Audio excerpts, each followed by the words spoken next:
welcome to Project Possible with me, Rich Lee. Today I'm talking to former England rugby international Andy Long. Andy is now a performance coach. He's somebody who's lived both the highest highs and the lowest lows imaginable, both in his career, playing across multiple clubs at hooker, a fantastic career in the Premiership and abroad, but also the hardest moments that life can throw at you. At just 10 years old, Andy walked in and found his dad dying. And then just 10 years later, he was putting on the England jersey, age 20, to run out against Australia at Twickenham.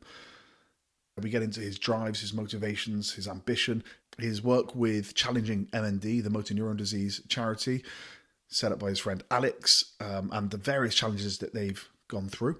And we get into why he is very soon to be taking on one of the toughest races in the world, often dubbed the toughest race in the world, the Marathon des Sables.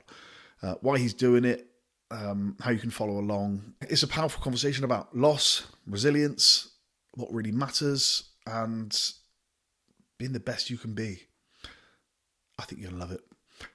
All that remains to be said is, without further ado, I bring to you my conversation with Andy Long. Enjoy. Andy, it is a pleasure to meet you. Pleasure to be here. We're about half an hour into a podcast, actually. Yeah, I think we are, yeah. Connecting really nicely. Mate, really lovely to chat to you. For people that don't know you, can you tell us who you are, what you do, what you did? Right, yeah. Why are we chatting? Okay, so yeah, my name's Andy Long. I'm a former professional rugby player, fortunate enough to play for my country, for England. I'm now a performance coach, have my own performance coaching company. Specialise, I suppose, in coaching around self-awareness, understanding yourself, and I have a real passion around mental skills and mindset, and how do we perform at our best and feel at our best.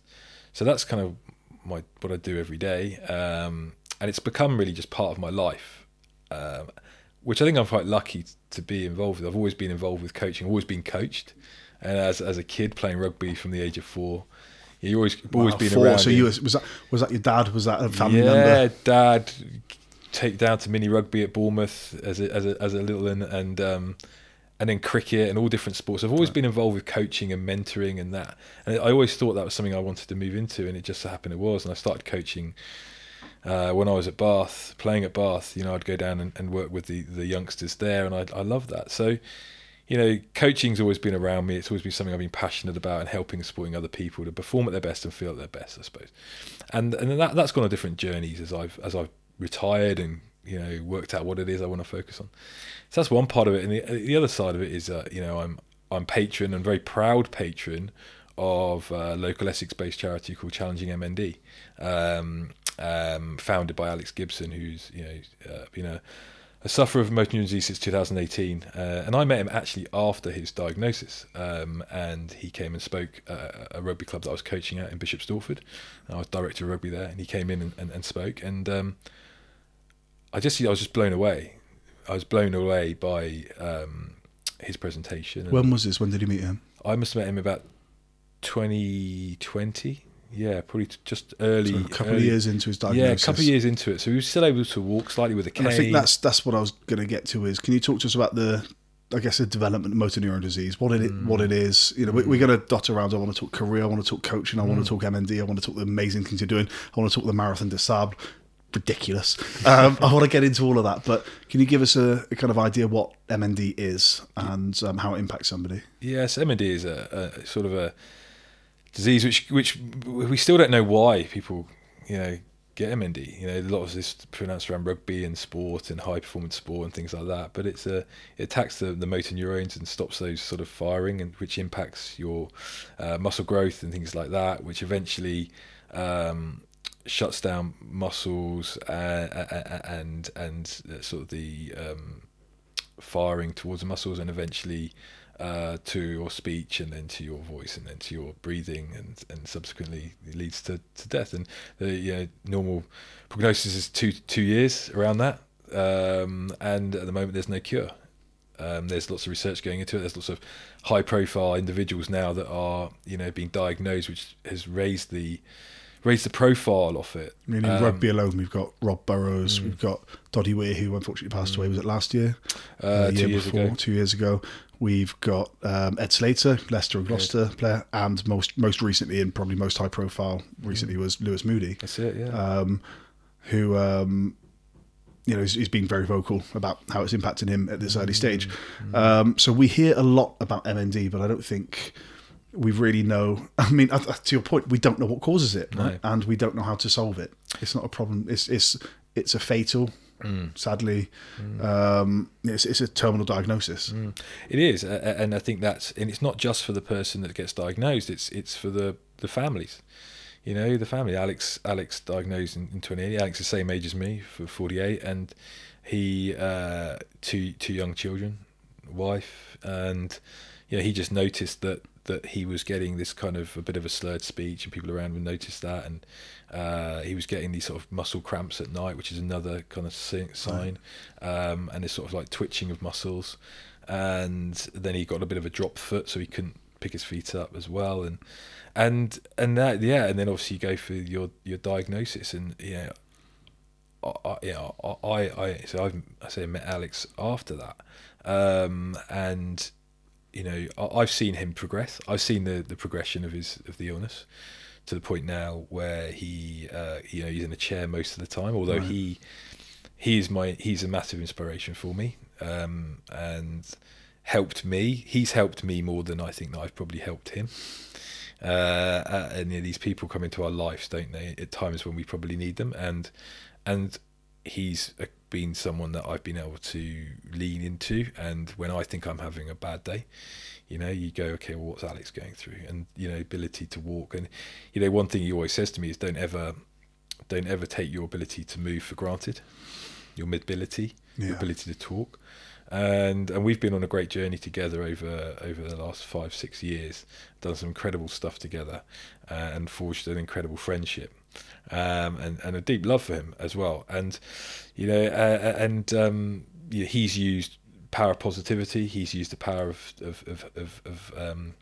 sort of exercise. You should say nutrition. Alex was a Great British decathlete. That's right. Yes. Sorry. Yes. Alex was a Great British decathlete.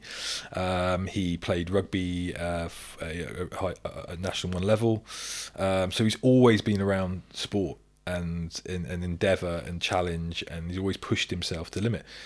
He may think that that's the reason why he is in the situation that he's in. We don't know that. Maybe the people, if you train at that level, there is a propensity, if you have a certain genotype that allows that, or protein deficiency that enables that. But that's an assumption. It's assumption. It's not diagnosed. It's like saying, as soon as Lewis was diagnosed, everyone's going, and I was interviewed about it, and so it must be something to do with rugby. And I said, look, we don't know that.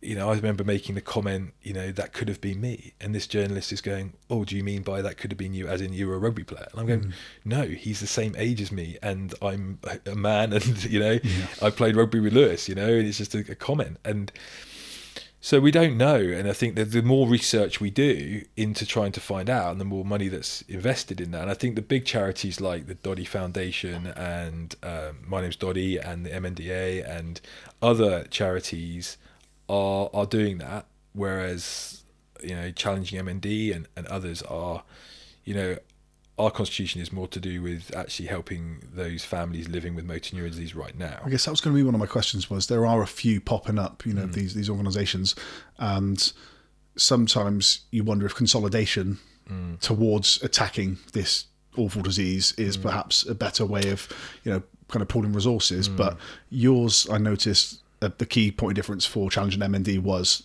the support for the families of the people that suffer with MND. Yeah, that is it. We think that's where we can make our biggest difference, in the time that those families have with their loved one in these moments. And that might be, we give grants and to beneficiaries, and it could be for something practical around the house that they need, to fit out a bathroom or make life a bit more comfortable at home. But it could equally be to go on a trip of a lifetime that they want to do as a family, make memories as a family. I mean, Challenging MND's raised millions to this point, I think. Correct, yeah. Last tally, the last big milestone was 2 million, right? Yeah, that's it, just over 2 million. And I think that's testament to Alex. Alex has really been the one beating the drum for that. And how he's done that is by taking on incredible feats of endurance and challenges himself. to show that, not only to, and I think this is where it is, it's not only to show those motor neuron disease sufferers that, look what I can do. It's not about that. It's about showing every single other human being out there that what the art of what is possible. And, look at this name of this podcast, it's fantastic. I mean, actually, what he's taught everyone is to make the most of every day, right? Make the most of every day, make the most of what you have. And it doesn't have to be, running the marathon of Sables, climbing the height of Everest or whatever it might be. It could just be anything. Just make the most of it. As you said, I think all too often maybe I'm 38 now, so, a few years ago, maybe you do take your mobility for granted. And I always say to people, I don't want to, it'd be devastating to not be able to do that thing that I think I can still do. Yeah. And then not be able to do it. Yeah. Whether, and then to MND, people with MND, it then becomes their speech. I watched the BBC interview with Alex, where it's quite hard to watch, subtitled. If you're listening along, you probably, I'm sure you with your relationship with him, like with your children, you kind of go, okay, I get what I know what you mean, but it's not the most easy to pick out. And then in that interview, they followed him on one of his walks and he fell. And it's hard to see, but that's the reality 4-5 times a day for Alex right now in his family. Yeah. And don't get me wrong, that's very frustrating for his family because Alex refuses to give in to this illness. He refuses. He'd rather fall over 5 times a day, smash his face up, than sitting in a chair all day. Yeah. And that is massively admirable. And it is massively admirable. But on the flip side of that, it's so hard for his family to see that happening as well. Sure. And I think he knows that. But they know him. That's how he's wired. That's how he reconciles with everything. In that same interview, there were his children. And as you said, young children. And they were just saying how proud they are of him, and what a great role model to them he is also. So as you say, we've all got a choice. We can all let life happen at us, or we can take the degree of control that we might have and do something with it.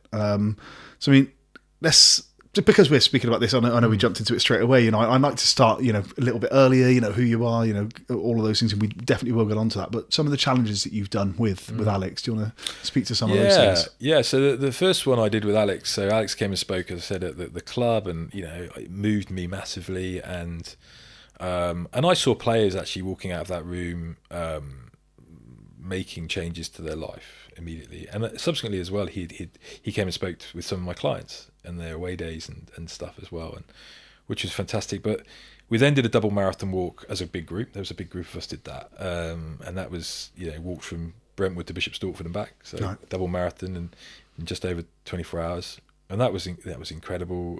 Alex was stumbling along, and it was great to get. That was my first introduction really to the charity. Were you all going at the same pace? Yeah. Going at Alex's pace, presumably. Yeah, Alex's pace. A big thing in rugby, defence. What were you told? Yeah, all together in a line. You're together in a line, and you go at the speed of the you go at the speed of the slowest player. Effectively, absolutely. As quick as you can up, but you go at the speed of the slowest player, because if you don't, it's going to leave a gap. Well, that's it. And these challenges are about Alex. It's not necessarily about us. And this is just going back. So this was 5 years ago. So Alex's mobility was such that he could start off. He'd walk with a stick, but that soon became as it went on, he got more tired. We'd have more support. So that was the first one, which was pretty incredible. And then they'd already lined up to do a pedal over the length of the Thames. So we're doing this 4-man pedalo from Lechlade in Gloucestershire through Teddington, which is the non-tidal part of the Thames. And someone got COVID on the boat, who was due to be on it. And so they just asked me, would you do it? I was like, yeah, go on then, give it a go, jump into things. I tend to do that anyhow, but I just jumped into it. And that was amazing. Just 4 of us, we broke the Guinness World Record for pedaling the length of the Thames. And everyone goes pedalo, did have like a swan on it or a slide on it, but it's like a racing pedalo, whatever they are. Right. But it was great. We did that. Hang on, that implies that there are pedalo races. Well, there is, so they do. There are sort of a pedalo kind of race. Yeah, I think there is a wider pedaloing There's community. There's a pedalo community. Yeah, pedalo community that's lesser known community. But it was great because it was something Alex could do. And the Guinness World Record for it was quite easily to beat. It was easily beatable. So we kind of beat it really easily by... and we went off to hotels or accommodation in the evening, came back the next day. So we broke that quite easily. But then the people we passed the pedalo over to, they actually went and beat that. And I was like, really? Straight away. So we're we held existed. it for a very short period of time, and there's a theme coming. So a year later, we came back and did it again, and we did it non-stop without sleeping, which was absolutely brutal. And the same 4 crew did it, and we beat that record. And biblical rain, torrential rain, things jumping out at you. You think that, you know, the trees have got arms and things, and I think I saw Ronald McDonald on the side of the... You probably did. I probably he gets around. Did. Yeah, he got around. I was craving McDonald's. Do you remember the clown pranking? Do you remember that when that went around a few years ago? Years back. Who knows? Who knows? It could well have been stuff like that. So, so we did that and we beat that. But then again, that subsequently got beaten. So we've been Guinness World Record holders of the twice for quite a short period of time. What else we've done? Alex has climbed the height of Everest in the Cheese Grater building in London, taking every step up the building. That was unbelievable. We started on a Friday evening and we finished Sunday evening. So Sunday late. That was brutal, going up a stairwell the whole day, up 46 flights 48 times. The lift back down. Get the lift back down. I bet that lift was just sweet bliss. Yeah. I bet that lift, you're like, this can't last long enough. Yeah, it was brilliant. But, you know, you think for yourself doing it. But then you've got Alex doing it, holding on to the sides and then holding on to people. We're holding on to him. He took every single step. His feet would kick each of the steps. And that was a great challenge. Again, other people joining us. There was about 3 of us that did the whole thing with him, and there was other people that came in and out during that time. And then we took on Alex and I took on a different challenge, which was just himself and I, and we rode the length of the Outer Hebrides on a tandem bike in under 24 hours. So we did it in 20 hours and 20 minutes. Nice. And that's going from, I think it's Vertisay in the south to the Butt of Lewis in the north, the lighthouse. And this was on an adapted tandem bike, which has an upright bit at the back and Alex in a sort of recumbent position at the front. And we trained quite hard for that and the bike, and we had a bit of a crew around us. And that was probably one of the most special challenges and things I've done with Alex, because we were out there on our own, him and I battling together. He was in front of me, and so all I could see was kind of his head and like cycling helmet.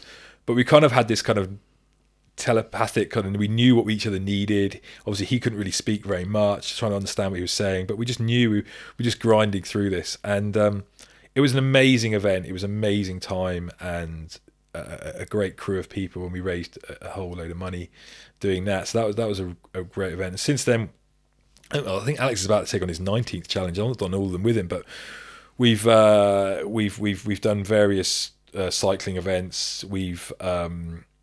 Alex has himself swam the length of Windermere on his back, which is incredible. That was 2 years ago, over 2 days. And I think that for me, I was there and I was like part of it. Did he have kind of any flotation device? Yes, he has a wetsuit, which is quite a high buoyancy wetsuit.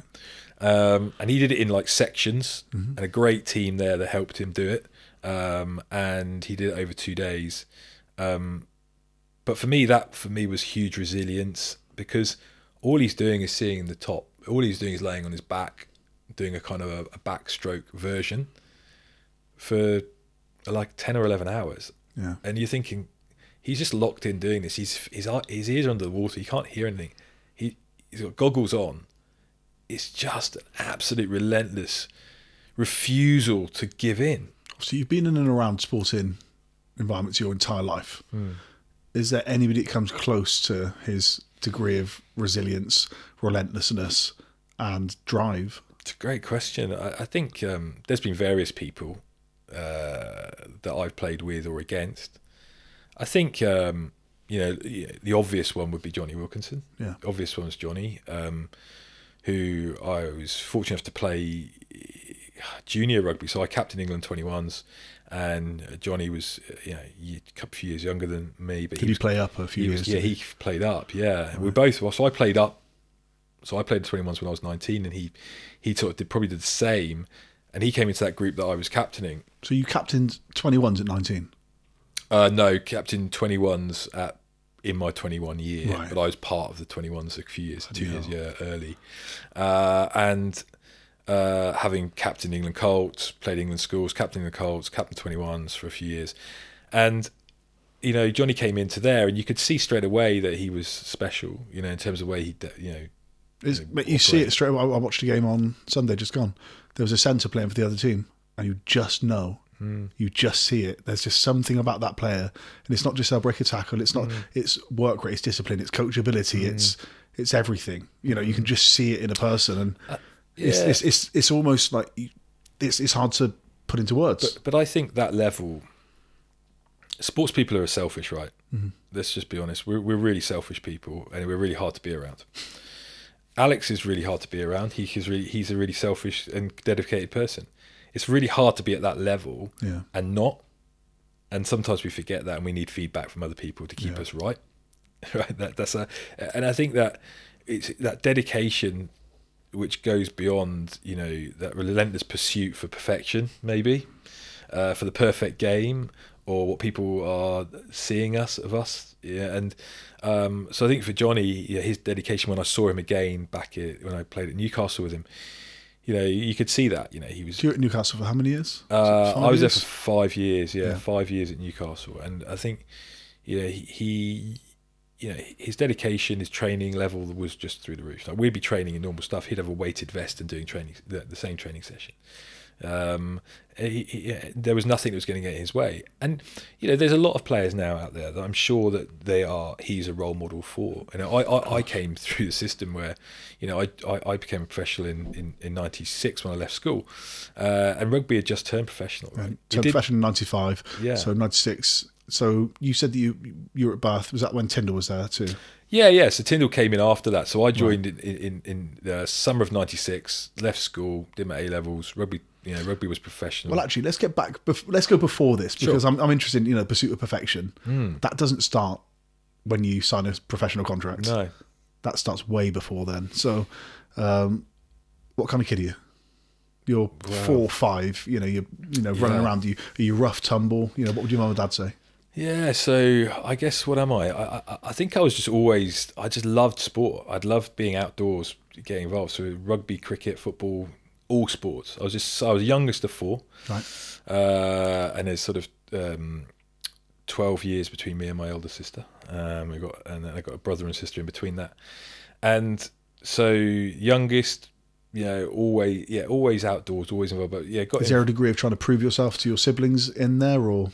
Possibly, yeah. Possibly to my brother, it may be in that. But we all did different things. So, as I was growing up, my elder sister, obviously 12 years older, she had probably moved out when I was still young. She'd gone off to university. My older brother, he'd moved on. So it was me and my sister. And so I think there probably was that. But I think I was always around matches. All I remember you don't remember too much training sessions as a mini rugby player, but you only remember playing games every weekend, didn't you? It was all about matches. It was all about performing. You didn't really have training sessions, for what I remember. And that was that, and that galvanised me in terms of that's what I wanted to do. And then cricket was a big thing in my life as well. And I played a reasonably high standard of cricket until I turned professional as a rugby player. It was what do I do? And I played minor county cricket, senior minor county cricket. I played for sort of southwest of England at cricket. And I thought that's where I was probably headed as well, a cricketer. And what kind of school were you at? Were you at a school that encouraged cricket rugby? Yeah, I was just at St Peter's Comprehensive School, like a state comprehensive school down in Bournemouth. So I was always revolved around that. And I tell this story though, but my dad took me to. My sister was studying at university in London, medical college, and it was near Twickenham. And so we went up to see her on a Saturday afternoon. This has got to be in the It's 1988. I'm fair to say it's 1988. Six Nations or Five Nations, as it would be there. I remember my dad going to me, "Well, let's go over and sort of go over." So he grabbed my hand. I would have been like, I was missing 9, 10.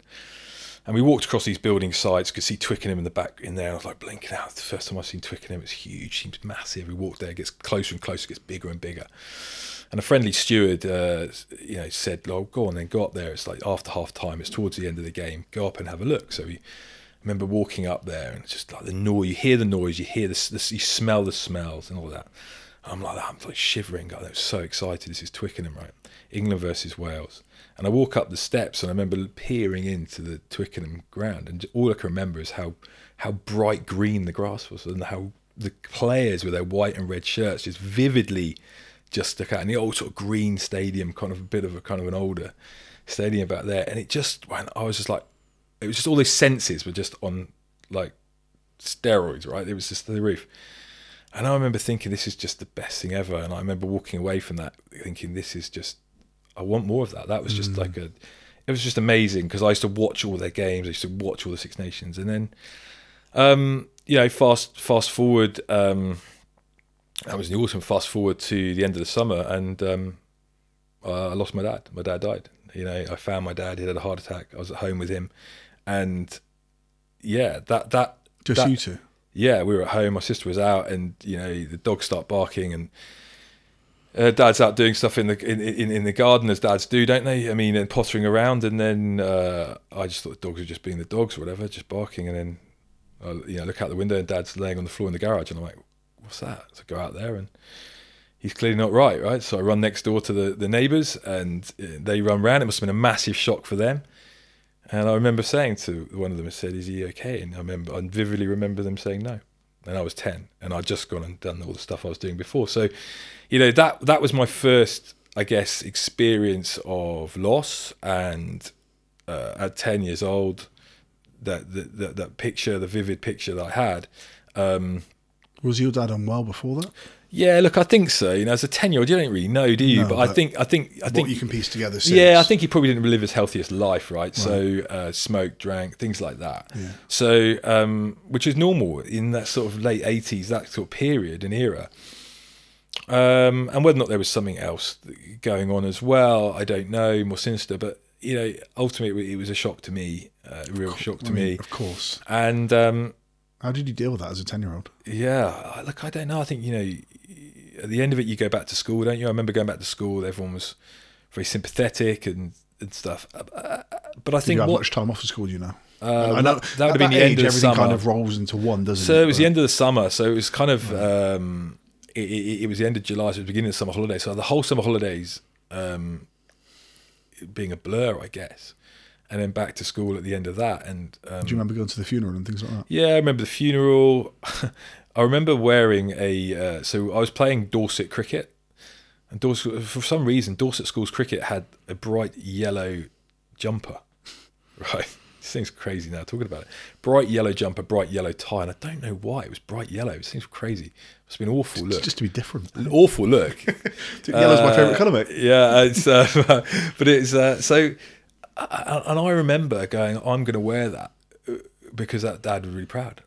And I put a cricket bale on his coffin, and because he loved cricket. And one of the last things we did was go and play cricket. He watched him play cricket, and I think he knew something, because him and I did a few things together in the weeks leading up to that. We did things which we hadn't done for a long time. I vividly remember that. So funny you say that, mate.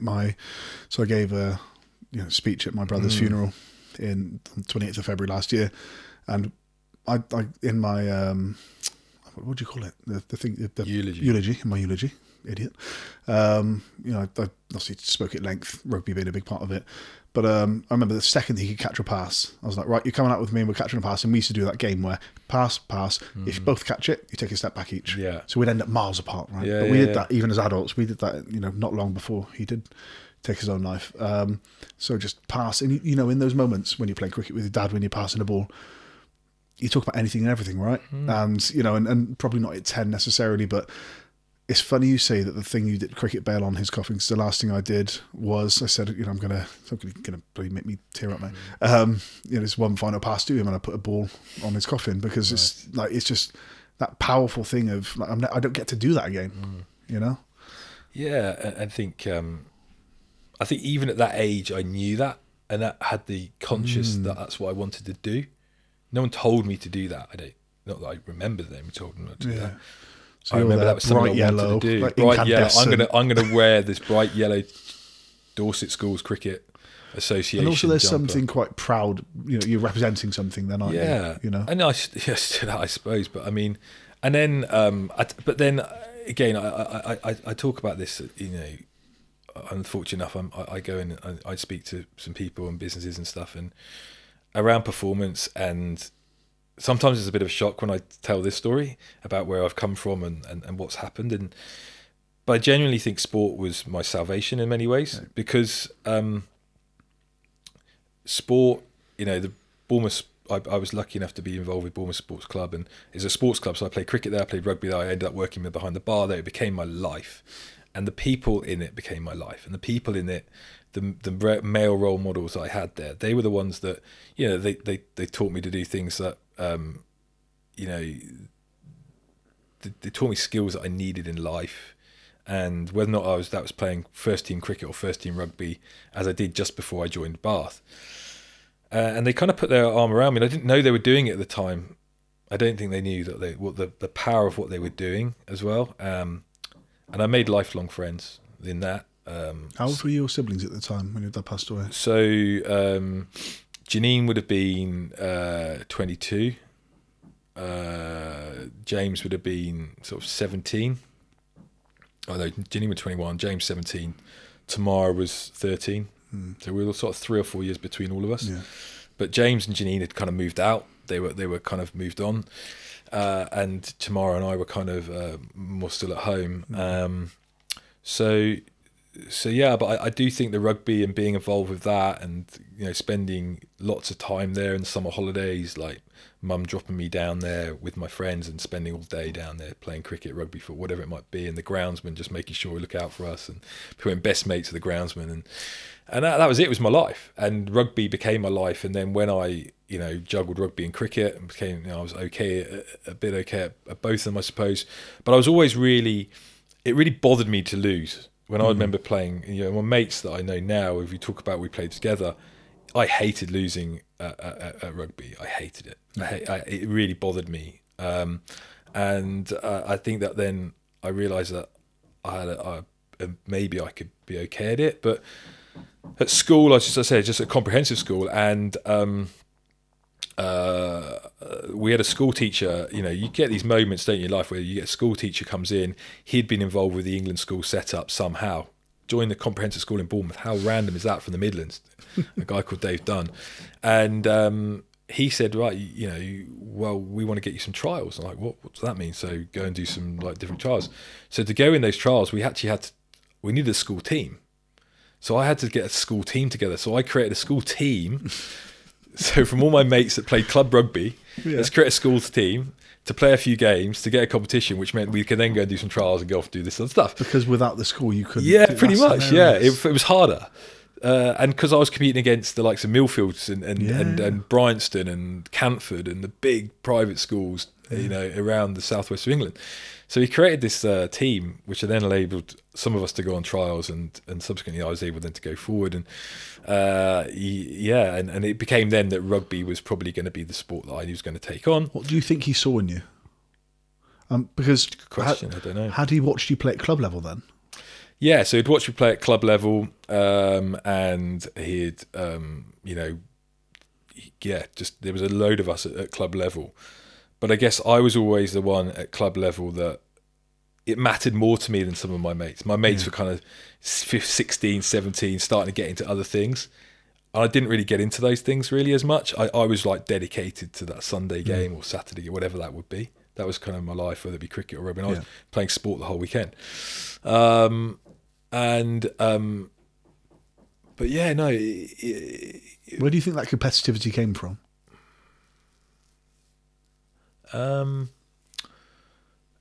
I think it came from a point of trying to prove myself. To who? To me, to my dad, to somebody. I don't know. I think there's a constant thing always in my life. I think there's a constant maybe it's the underdog, maybe it's the being one below or something like that, and trying to prove that you are good enough. Maybe I think to stand out. So I think that was it. I think that was where that came from. Did you enjoy standing out? No, not really. Not really. I don't think I've. I enjoyed performing well. I enjoyed that, but there was always more. I consider myself to be a kind of a borderline sort of extrovert introvert, but I think that there was, as you will know from rugby change room, there's always a bigger extrovert out there. Oh yeah, and whether or not they really are truly an extrovert or they're just modifying their behaviour, which you see constantly. I see, and now I work with this stuff all day, every day. It gives you a bit more of an insight into it. So there's always someone there. When you were 15, 16, did you ever think, and it was only a few short years later that you were professional, but did you think this is what I want to do? No. I literally only thought of next game. Right. I thought of because rugby wasn't professional then, so it wasn't a job you could do. But cricket was a professional, so you could have been a professional cricketer, but you couldn't be a professional rugby player at the age of 15. Yeah, it wasn't even it wasn't anywhere near what I was thinking, and then I thought I was just going to go to uni, take a year gap year out, go and play some sport somewhere. I think I longed to be probably a PE teacher or something like that around sport or something like that, or other I wonder things. if that's because again you'd had those role models and you'd had was it David Dunn? David Dunn, yeah. People like that, and you do look around and you think, well, those people that's a good man. That's somebody that's somebody I can both look up to and aspire to be like. 100%. They were people I spent a lot of time with, and they were the ones that would guide me. And I remember at 12, 13, my mum ended up taking on a pub, and I remember living in a pub at the age of 12, and it was a country pub. It was middle of nowhere, and where was it? It was in just outside Wimborne, in Dorset. Yeah, and I think that was as a 12-year-old. So dad had died, mum went over, moved in this pub, and she had met somebody else, I think that was quite hard. I think that was quite a difficult period. I mean, that's 2 years on, right? Yeah, so that doesn't feel like that. Yeah, it was a difficult period, I think, for everyone, and but it was just what was right. We just went along with it. But I remember spending a lot of my time on my own in that period, and I'd be out on my bike, I'd be riding around, I'd be hitting balls hitting balls into a field on the top of the thing, riding my bike off to see a mate who played cricket on another farm. And so I think I've probably found my love of adventure, maybe. I think adventure, being on my own, working things out, problem solving, all that sort of stuff. I love that. I think I got a sort of a sense of like self in those moments. Were you always a hooker, by the way? No, I played everywhere. I played because I used to love kicking the ball. I loved being a goal kicker. So I played all in the backs. So originally I would have been a front rower. Then I moved to back row. Then I moved into the backs and I played sort of 15 and I played a bit of 10. And then I moved, as I got bigger, I moved and realised I wasn't going to be a 10. I moved back to back row. So I did my first sort of representative trials as a blindside flanker. So this was a year young. So England under 18 or 18 age group, Southwest trials, a year young, and I was a back rower. Now, I had the skills that I was good on the floor. I was fast. I could get on anything low. I'd put my feet. That was still good. But England at the time, if you look at the England back row playing at the time, was like Tim Rodberg, Ben Clark, Dean Richards, whoever it was. Just big lumps, big human beings, right? A lot taller than me, and everyone's looking at England. Were looking at. So they said to me, I didn't make it, even though I felt I was a better player. I genuinely felt I was a better player at that. Do you remember who you were trialling against? There was a guy called James Cockle, who went on. I played at Bath with him. I can't remember the other guys. There were some other guys, but they were taller than me. They were bigger than me. So how tall are you? I'm 180, so 5'11". Yeah. So nowhere near tall enough really to be a 6 anyway. Yeah. So finished those trials, and I remember someone saying to me, you should train to be a hooker.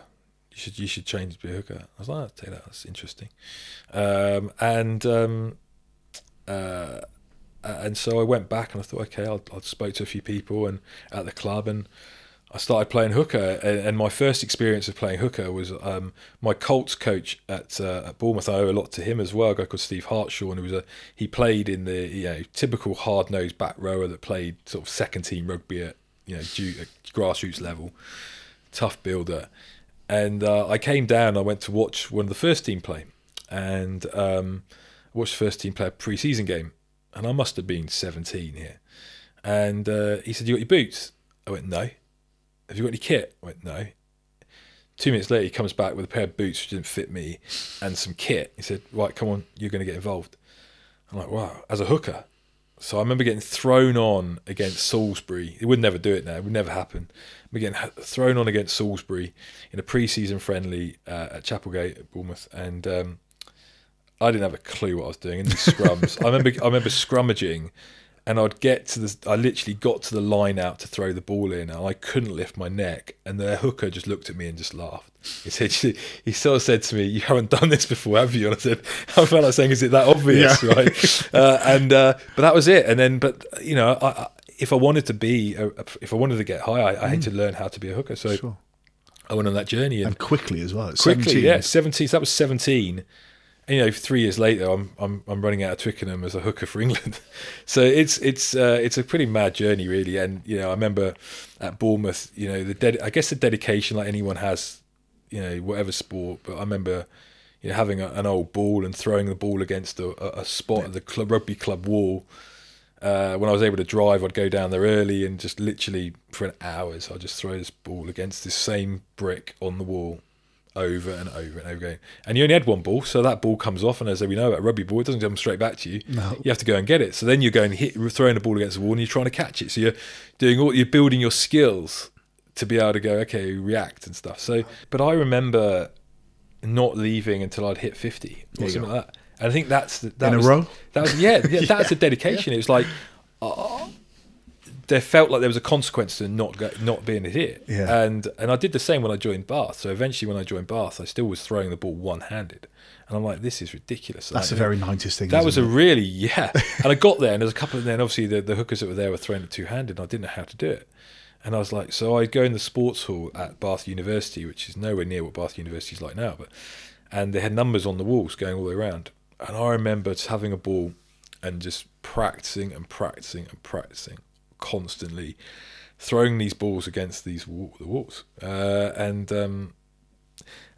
I think I've always had that kind of attitude, I think, to things I do. Yeah.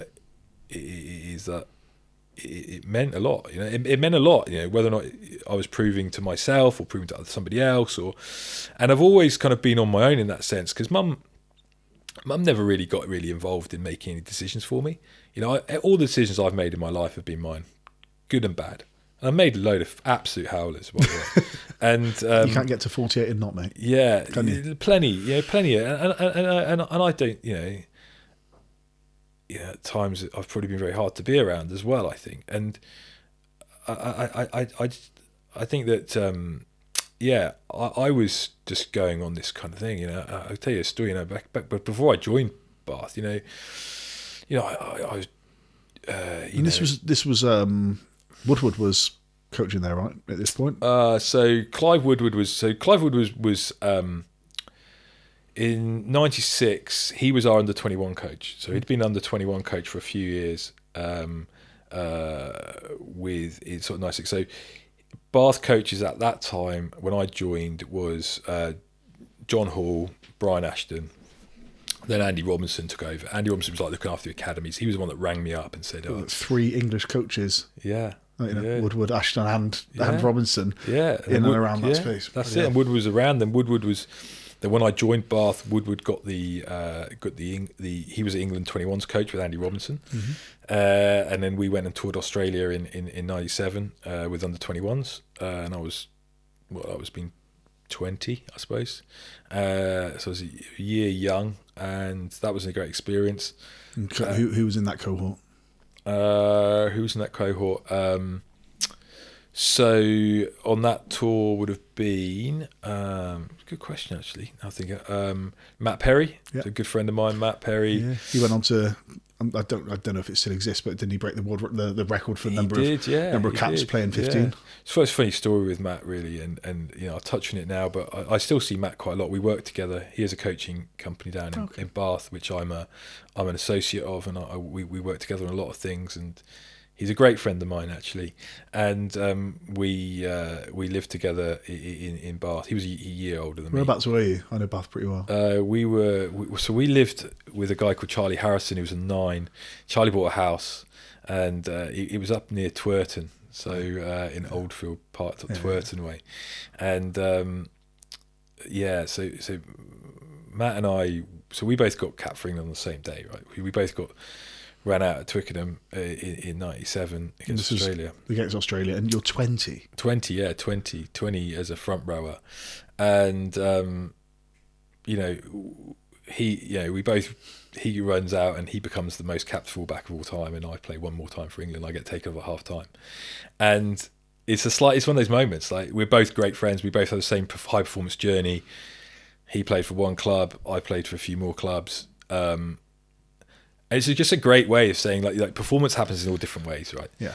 Different situation, different your learnings, and and I wouldn't change anything about. How do you reflect on England? It took me a real long time to.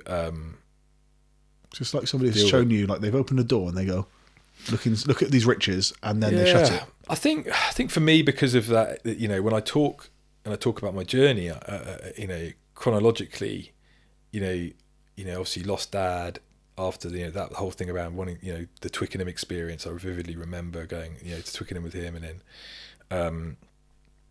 and then everything being quite linear in terms of my progression, in an upward trend, I suppose. You're captaining, you're years young. Yeah, so I was doing all these doing things pretty well. And how much of playing for England do you think was associated with making your dad proud? Oh, absolutely, 100%. I think there was loads of that, and the letters I got.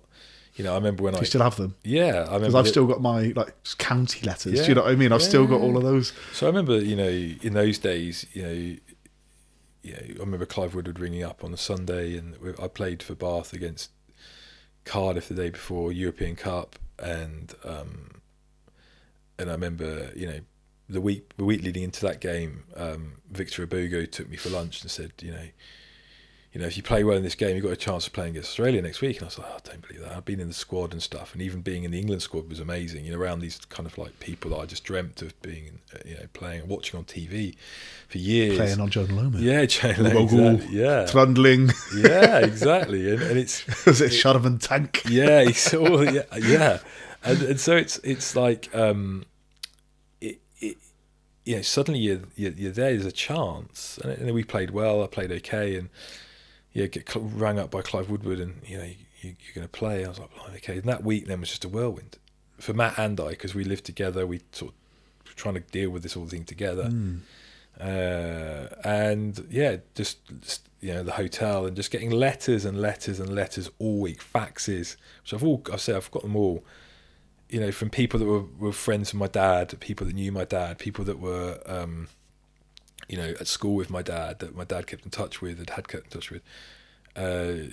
with some lovely messages. And so that drove me. And then also you go out there and I remember bits of it, but it doesn't go how you think your dream's going to go, right? You think, I'm going to be a 50, whatever, and you're running out against Australia, and you're just about to say 50 caps. Is that kind of? Well, I think you think about that. I think back then you probably didn't think that, because caps were, you didn't have as many games really as you did now, and substitutions weren't as used. Now, if you're in the 23, you're getting on. You're getting on, right? You're getting a cap, especially in the front row. It's going to be. Back then it wasn't. It was really competitive, and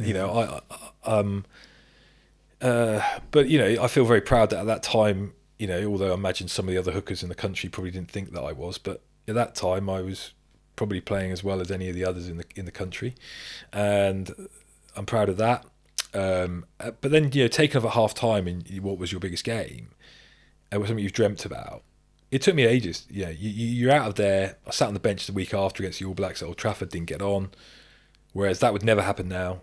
You'd get on, you'd get another cap, you'd be eased into it. That wouldn't happen. But this is my journey, and there's other players that have had exactly the same journey as me.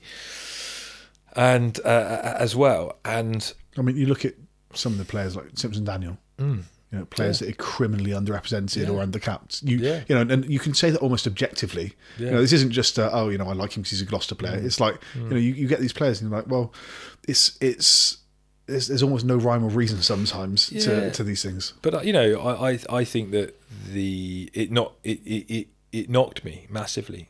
You know, I dealt with a lot of that on my own. I think I went back to the club, back to Bath, and you don't have the systems you have now to deal There's a bit with of piss mental taking health. and that sort of thing. One cat wonder, all that was it. And that's then why you can't speak to Matt because Matt's off on his path. Matt's and they're great. And Matt's there are, you know, I must give it. There's some great guys there. There were some great people and role models for me at Bath. But internally, it was just eating me up. It ate me up, and it was a constant battle. Did it impact your competitivity or your want to play club rugby? No, it made me really fiercely competitive to be better. Like but I still had this thing going, am I good enough? You know, it did knock my confidence. So it didn't answer that question for you. Even though you've been capped by England against Australia, it still didn't answer that question, am I good enough? No. It was embarrassment. I was embarrassed. I was embarrassed that I'd played in front of England and I felt embarrassed. I felt like a fraud. That's genuinely how I felt. Really? And for a long time after. To then be able to go,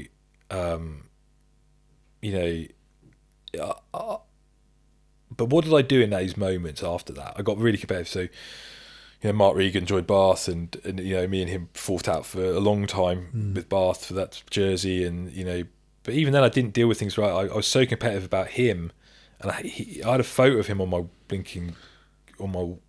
fridge in Bath. I just wanted to beat him every day.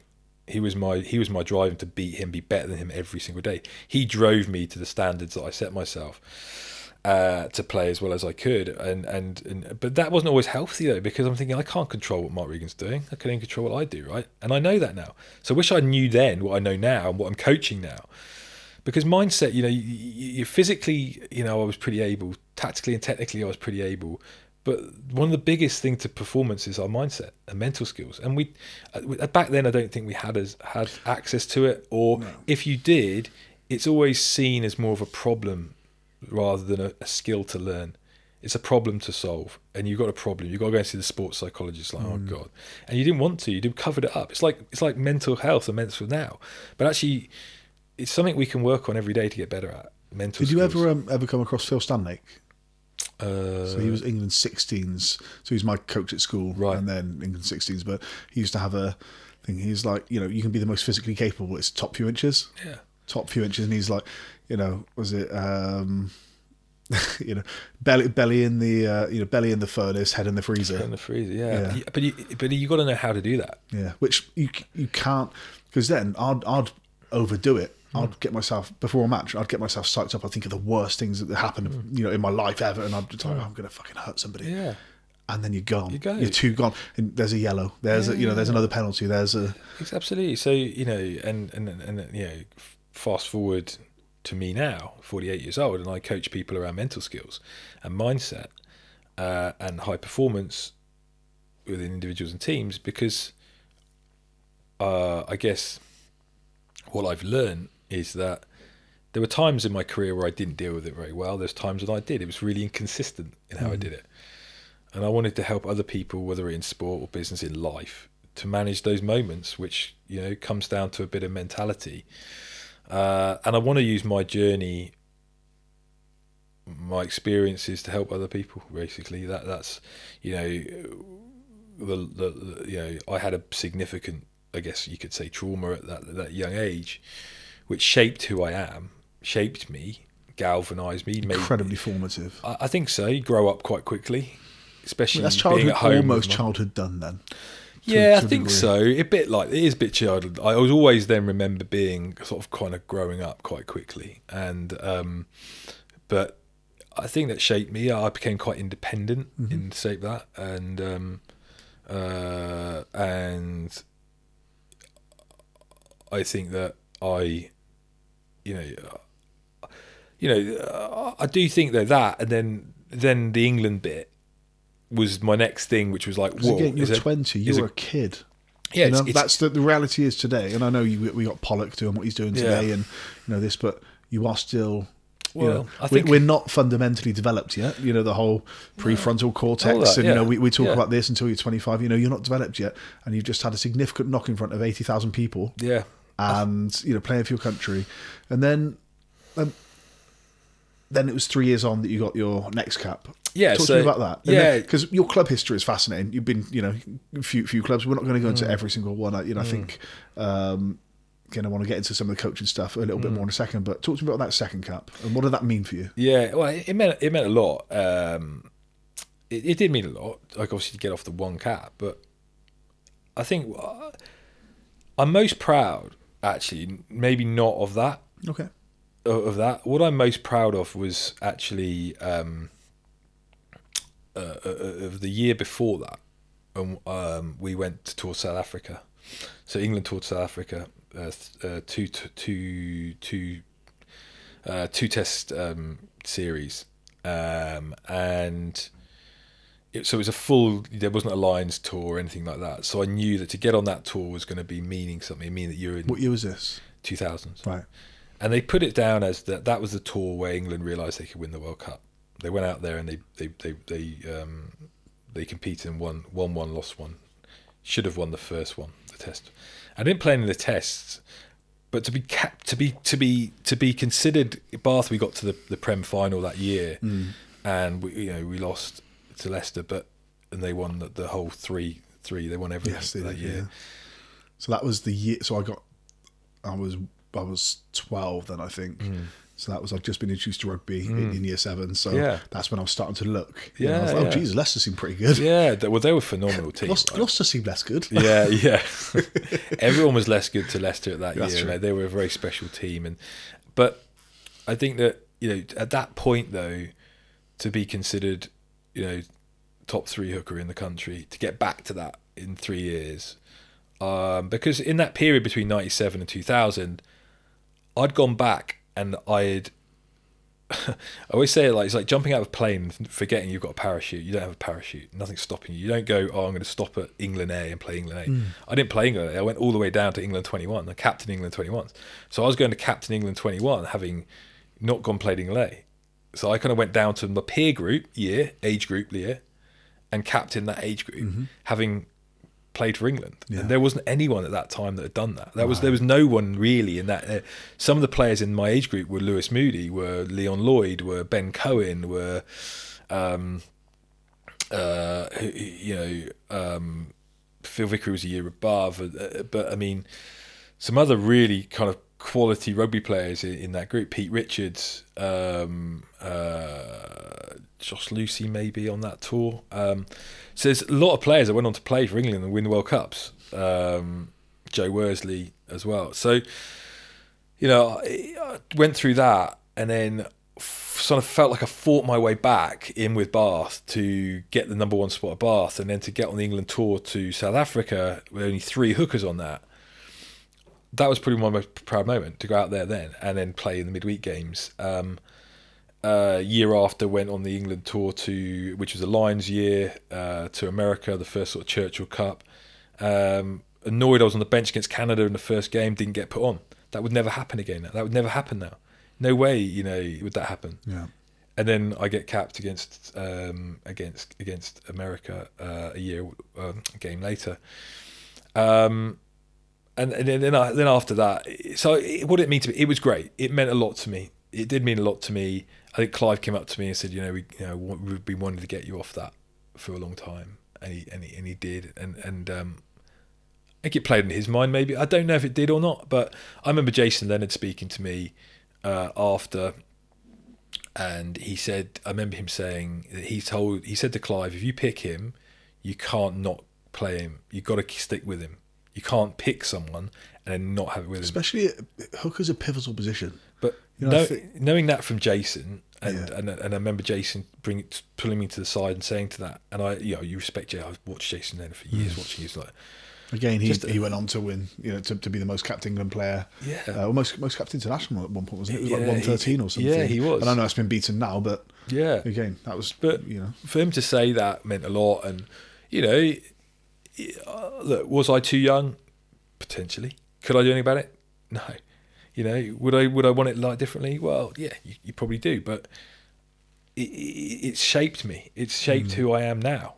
And so it got to the point then where, obviously I loved that, and then went back to Bath, and I picked up a few injuries, and I ended up leaving Bath and going off and was meant to join Sale, and that all fell through last minute, and I didn't go there.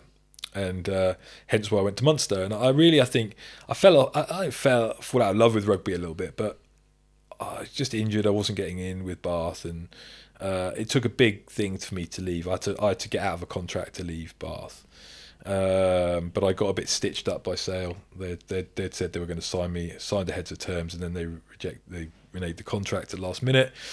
Again, that was a big hit for me, because I'd made a real emotional decision to leave Bath. And that's where I ended up going to Munster.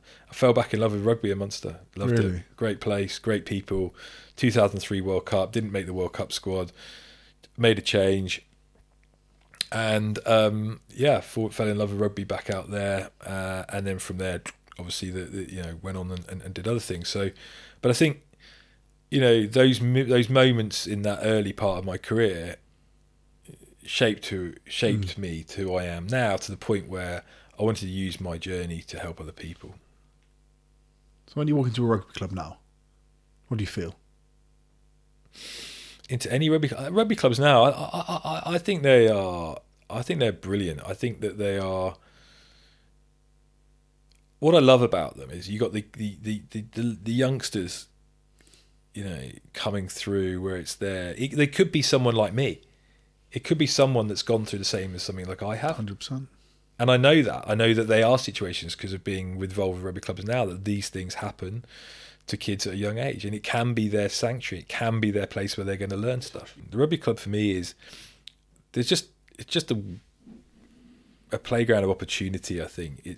There's whether or not you go into a grassroots club, there's obviously the top level people trying to be at their best. And that, I was lucky enough to be head coach and director of Bishop Stortford, and they were a national 3 side that became a national 2 side that eventually we became a national 1 side, and that's where the club is now. And that becomes quite elite then. The club, the top, those lads there, that we're trying to play national 1 levels. There's a high level of rugby. But then you still got like the 3rds or the 4ths or the 5ths that are going out playing for the love of the game, right? Trying to get teams out. Yeah. And I love that. And actually, tonight, for example, so going back to the charity, going around circles, but the charity of they've created a rugby team, like a bit of a veterans team, and I'm not playing rugby anymore. Since I retired, that's it. I'm definitely not putting my boots on, but I've been involved a bit and watched through the games. So they're playing against a Colchester team tonight, and it's great. The camaraderie you see, and I've got so much respect for these guys that go out there and put what they do, and it's brilliant. The friendships that are made for life of these guys. It's the best, mate. Again, rugby is. We recently at my club had a kind of big get together of all the players, kind of past and present, and it was just, I haven't seen you in 15 years. What's your club? It was Widden Old Boys in Gloucester. And I played for a few, but that's the one that probably it felt most like home, and that's where my son plays, and that's where I coached my youngest brother and all that. Right. Yeah. And and you're like, I haven't seen you 20 years, but you're still a knobhead. I love it. I love that. I love that. It's like the same, isn't it? It's like rugby or some of your schoolmates. And schoolmates I play rugby with, and we play golf once a year. Yeah. Tend to go on a trip somewhere to play golf, and you don't see these guys for, like you say, so long, and then as soon as you get back together again, and it's same with rugby. Even at professional level, though, I hadn't seen a lot of the Bath lads for a long time, and I went to a golf day a few years ago.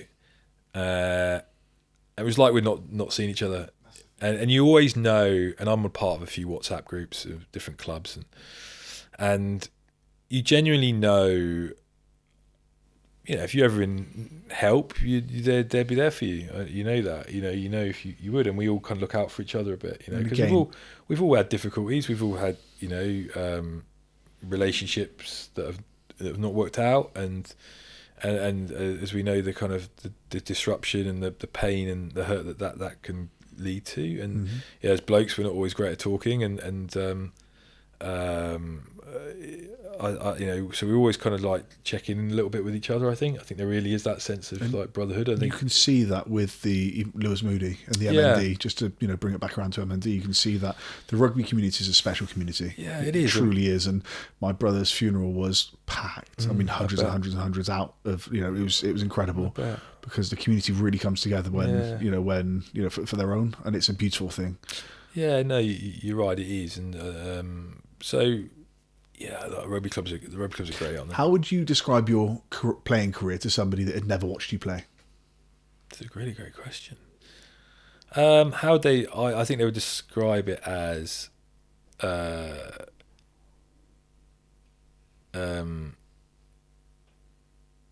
up and down. Is that not every sportsman's journey? I think so. I think that maybe there's how would they? I think it started. Okay, so it kind of started with a bang, I suppose. That's with what I did, and again I went out at Northampton as a playing in the first team at Northampton, which I never thought would happen. Is that the year you won the LV Cup as well? They won the LV Cup, but we won the year before. We won the LV Cup, but we lost in the semi-final of the Prem to Quins at Quins. But the story was like I joined Northampton towards the end of my career. I'd left Newcastle, didn't have a club. I suppose my career had been matched by, I guess I got rejected from clubs a few times. The clubs have signed me, then they've decided after a while this happens. You don't get a contract, and that's hard, right? Going from contract to contract a little bit, and it's really disorientating. Having to renew yourself. So I think there's always a constant renewal, and I think you get that in life. We renew ourselves all the time. So I was joining club, changing club, renewing myself, proving myself at every club I went to. So it's a case of proving yourself. Every training session, every team meeting, everything. Yeah, right? And you go back to that 15, 16, 17-year-old boy throwing that ball against the wall, proving yourself. Am I good enough? So you do that, whether it's in the gym or if it's wherever. And I think that. So I left Newcastle and I didn't know where to go, had no thing. So I went over to Spain with El Salvador. Yeah, with the partner I had at the time, and went out there and I loved it. And I thought, is this me? Well, I'm keeping moving. I was nearly signed for Brive, that fell through, and ended up in Spain. Like, crikey! And then Northampton rang and said we need a hooker. Phil Dowson, who is a friend of mine from Newcastle, who played there. He was playing at Northampton. He said, "Oh, what are you doing?" I said, "I'm pretty certain I can get out of this contract if I ask them." And I went back to Northampton, and before you know it, I think I joined there, and I was on 180 something Premiership appearances, 180 something, and I thought, well, maybe I'll get to 200, and it did. Who knew? And I didn't really know that until near the time, and then Dylan Hartley gets banned, which was quite a common thing at the time. Yeah. Was that? Hang on, something to do with New Zealand? Was that the? I can't remember which one it was. It was one. I think it might have been. I think it was I think it might have been during the Six Nations with an eye gouge with the Heaslip. Was it something like that? There was something at the Heaslip with the eye gouge or something. That he got banned for that, and then another hooker there got injured. So from out of nowhere, I'm in the team and I'm playing pretty well, and I'm playing probably some of the best rugby I've played in years, and almost like rolling it back. And I was like, this is brilliant. And I'm playing each week, and maybe we're going to Twickenham. Maybe do you feel like there was less pressure on you? Yeah, maybe. I think so. I think I knew myself. I think I knew myself better. That you've proved yourself to you. Yeah, and you know what? I was that senior pro that was kind of. even as a senior pro, like there were times when I wasn't in the starting team at Northampton, and you'd be out on the back pitch, right? And you'd have to train on a Saturday on the back pitch before the first team played, and you'd be out there with academy lads. And that's when I think that's professionalism, I think. I think when you can go out there and still be your best when the camera's not on you. Yeah. And I always say, high performance happens in the shadows. High performance doesn't happen when the lights are on. Because when the lights are on you, there's the performance. It's the dark. It's the moments when the light's not on you. The shadow. The back pitch when no one's watching. There's no accolades. That's funny, high I had performance. a voice message from a friend of mine as I was driving to interview, to talk to you today, and he said we were talking about my ups and downs in the last year, and his likewise, and he said it's what you do in the shadows that matters, and that's the measure of the man. That's the measure of who you are. It's what you do when nobody's watching. And they're the habits you want to build, and that's the life that you want to live, and that's the person you want to be. Is what do you do when nobody's watching? And for us, we were speaking specifically back and forth about that habit building, and about what kind of what kind of thing would you be proud for somebody to see? Yeah, and I think that within those moments, and so what I'm doing now is, I help people become really more self-aware about their tendencies and what they do and their behaviours, and is it aligned to where they want to go? We're almost then that's a really nice almost segue too. But I wanted to speak to something you mentioned just before we started rolling, which was that you almost signed. Well, you did almost sign for Gloucester, right? Yes. So Northampton going really well, loving it. But then So then Northampton said they're not going to continue with my contract, and which is fine. That's the way things go. And then I'd gone and had a conversation with Gloucester, and I enjoyed it. Looked great, and knew a couple of guys that were there. Who was there that you knew? So I knew Tyndall. Yeah. I would have known Trevor Woodman would have been there, so I'd have played with Trevor and stuff like that. And a few, Alex Brown would have been there. That I would have known Alex from Bath and as well.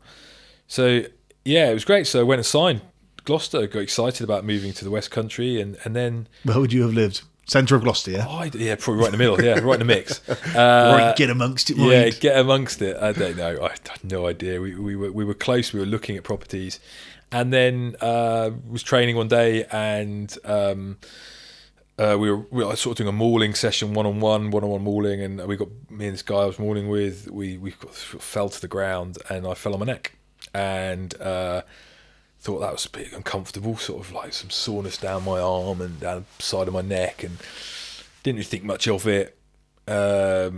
Next day, was lifting weights, and my right arm just wouldn't lift as much as my left arm. I thought I was a bit sore, tired.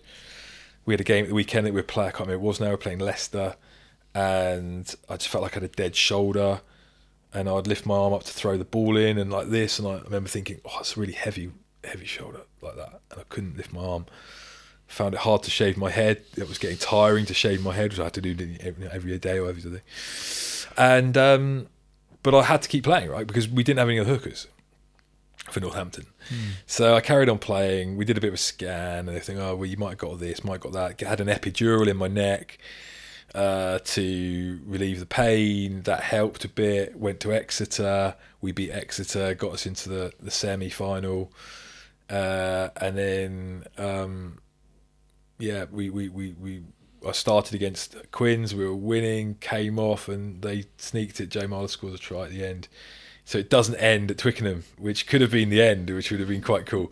But yeah, so then got diagnosed with a sort of an impingement in my neck, C sort of 4-5, and ultimately I had to make it, because it was right at the end of the season. I had to make a decision. What do I do? And I always thought my career was going to go into sort of coaching. And when I was talking with Gloucester, I'd already actually gone for an interview for Hartpury before that for a coaching role, which I didn't get. But I think that the whole Gloucester thing happened. I thought there's going to be some coaching opportunities, whatever, down there, which I'd always been coaching. I'd done my coaching badges. I was coaching at Cambridge. So I always thought I was going to move into rugby coaching. And, suddenly this neck injury meant I need to have an operation. And I thought, right, You're 34 at this 34 at that time. Apart from that, I'd been pretty fit. I'd had an ankle injury that year, which would take me out for a bit of time.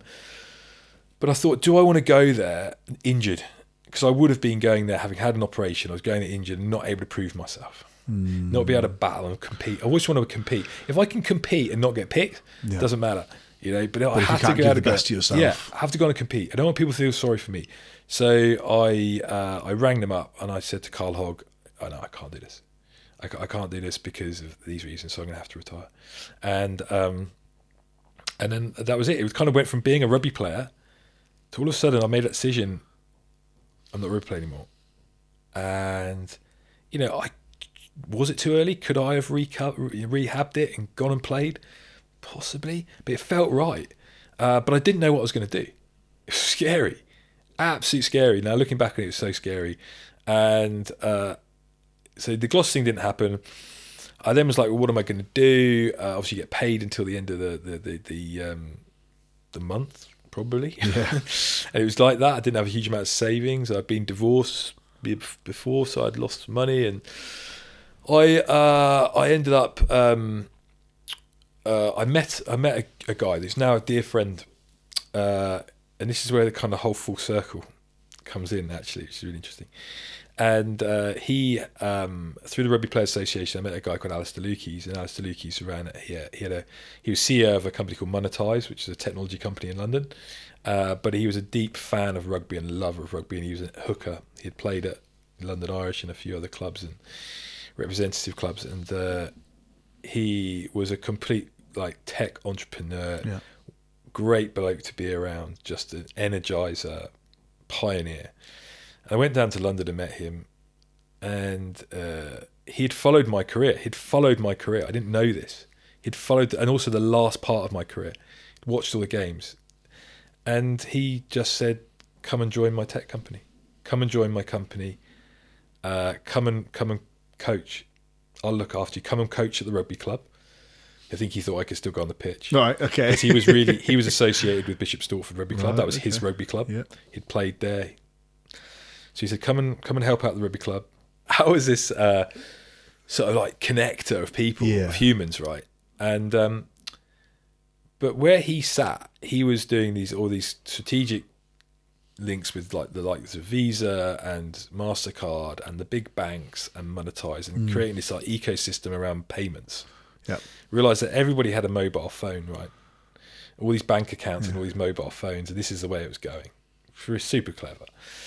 But he also employed Matt Perry, my dear friend, who I didn't know. Matt and I hadn't spoken for a long time.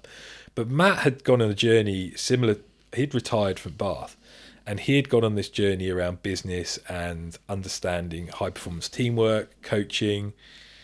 And he was actually working on a Visa side with Monetize, and that's how him and Al kind of met.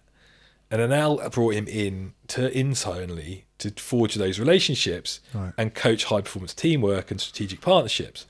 So Matt became my boss. Matt became my boss. Me and Matt became the performance department.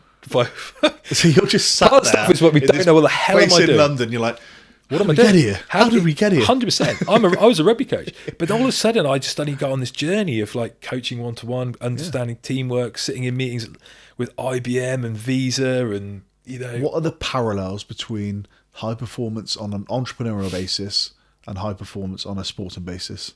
Oh, look, I think that. So it doesn't matter what team you're in. Okay, it's all about the individual comes first.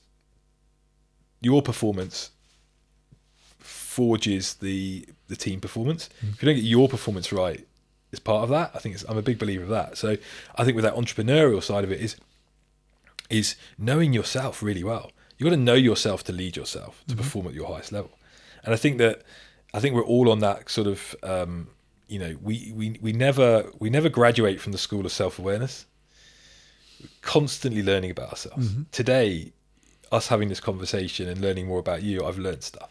I've learned stuff that I'll be able to take away. That's why I do this, honestly, mate. It's the most selfish thing in the world for me to sit here and talk to incredible people about who they are, why they are, what they've done. It's super selfish, and I just love that people want to listen or watch. But it's so powerful. Because it builds me. It's so powerful. It's not saying that this is the way to do it, and I think that's being resilient.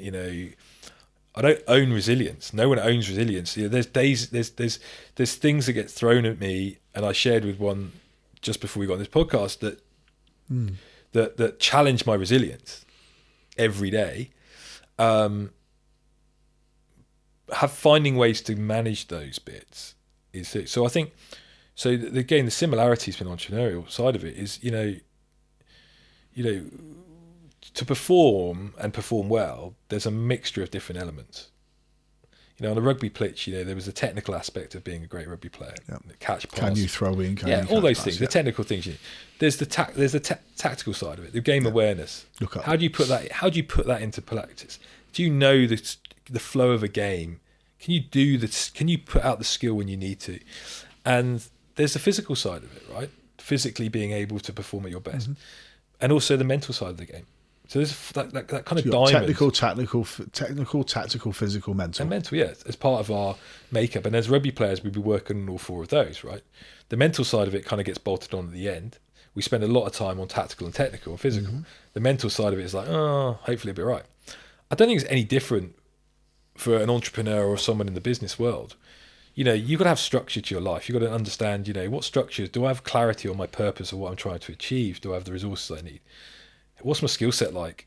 Is there any gaps in my skill set that I need to work on? I think physically is really important for us to perform, because our physical aspect of what we do, exercise, recovery, sleep, hydration, all those elements fuel our performance. Without that, it impacts our emotions, it impacts our mindset, our ability to make good decisions, and actually spiritually. A lot of the time when we're tired, we're worn out, we don't sleep well, we question who we are and why we do what we do. You go, why am I doing this? But actually, when you've got energy, which your physical body gives you, you manage your nervous system really well, and you give yourself a time to recover, your emotions are a bit more in check. You can be a bit more compassionate, you can be a bit more tolerant. And I think that's drawn from there. So, and then your mindset side of it, where the decision making comes in, can be a bit more accurate. And, and I think that the right level of intensity, because the one thing that's consistent between rugby players or sports individuals and anybody else is pressure. Because if you want to be the best you want to be, if you want to be good, you want to get better, it's going to come with an element of pressure. Now, that pressure doesn't have to stop you.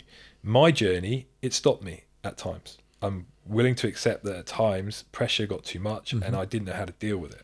I learned it was inconsistent.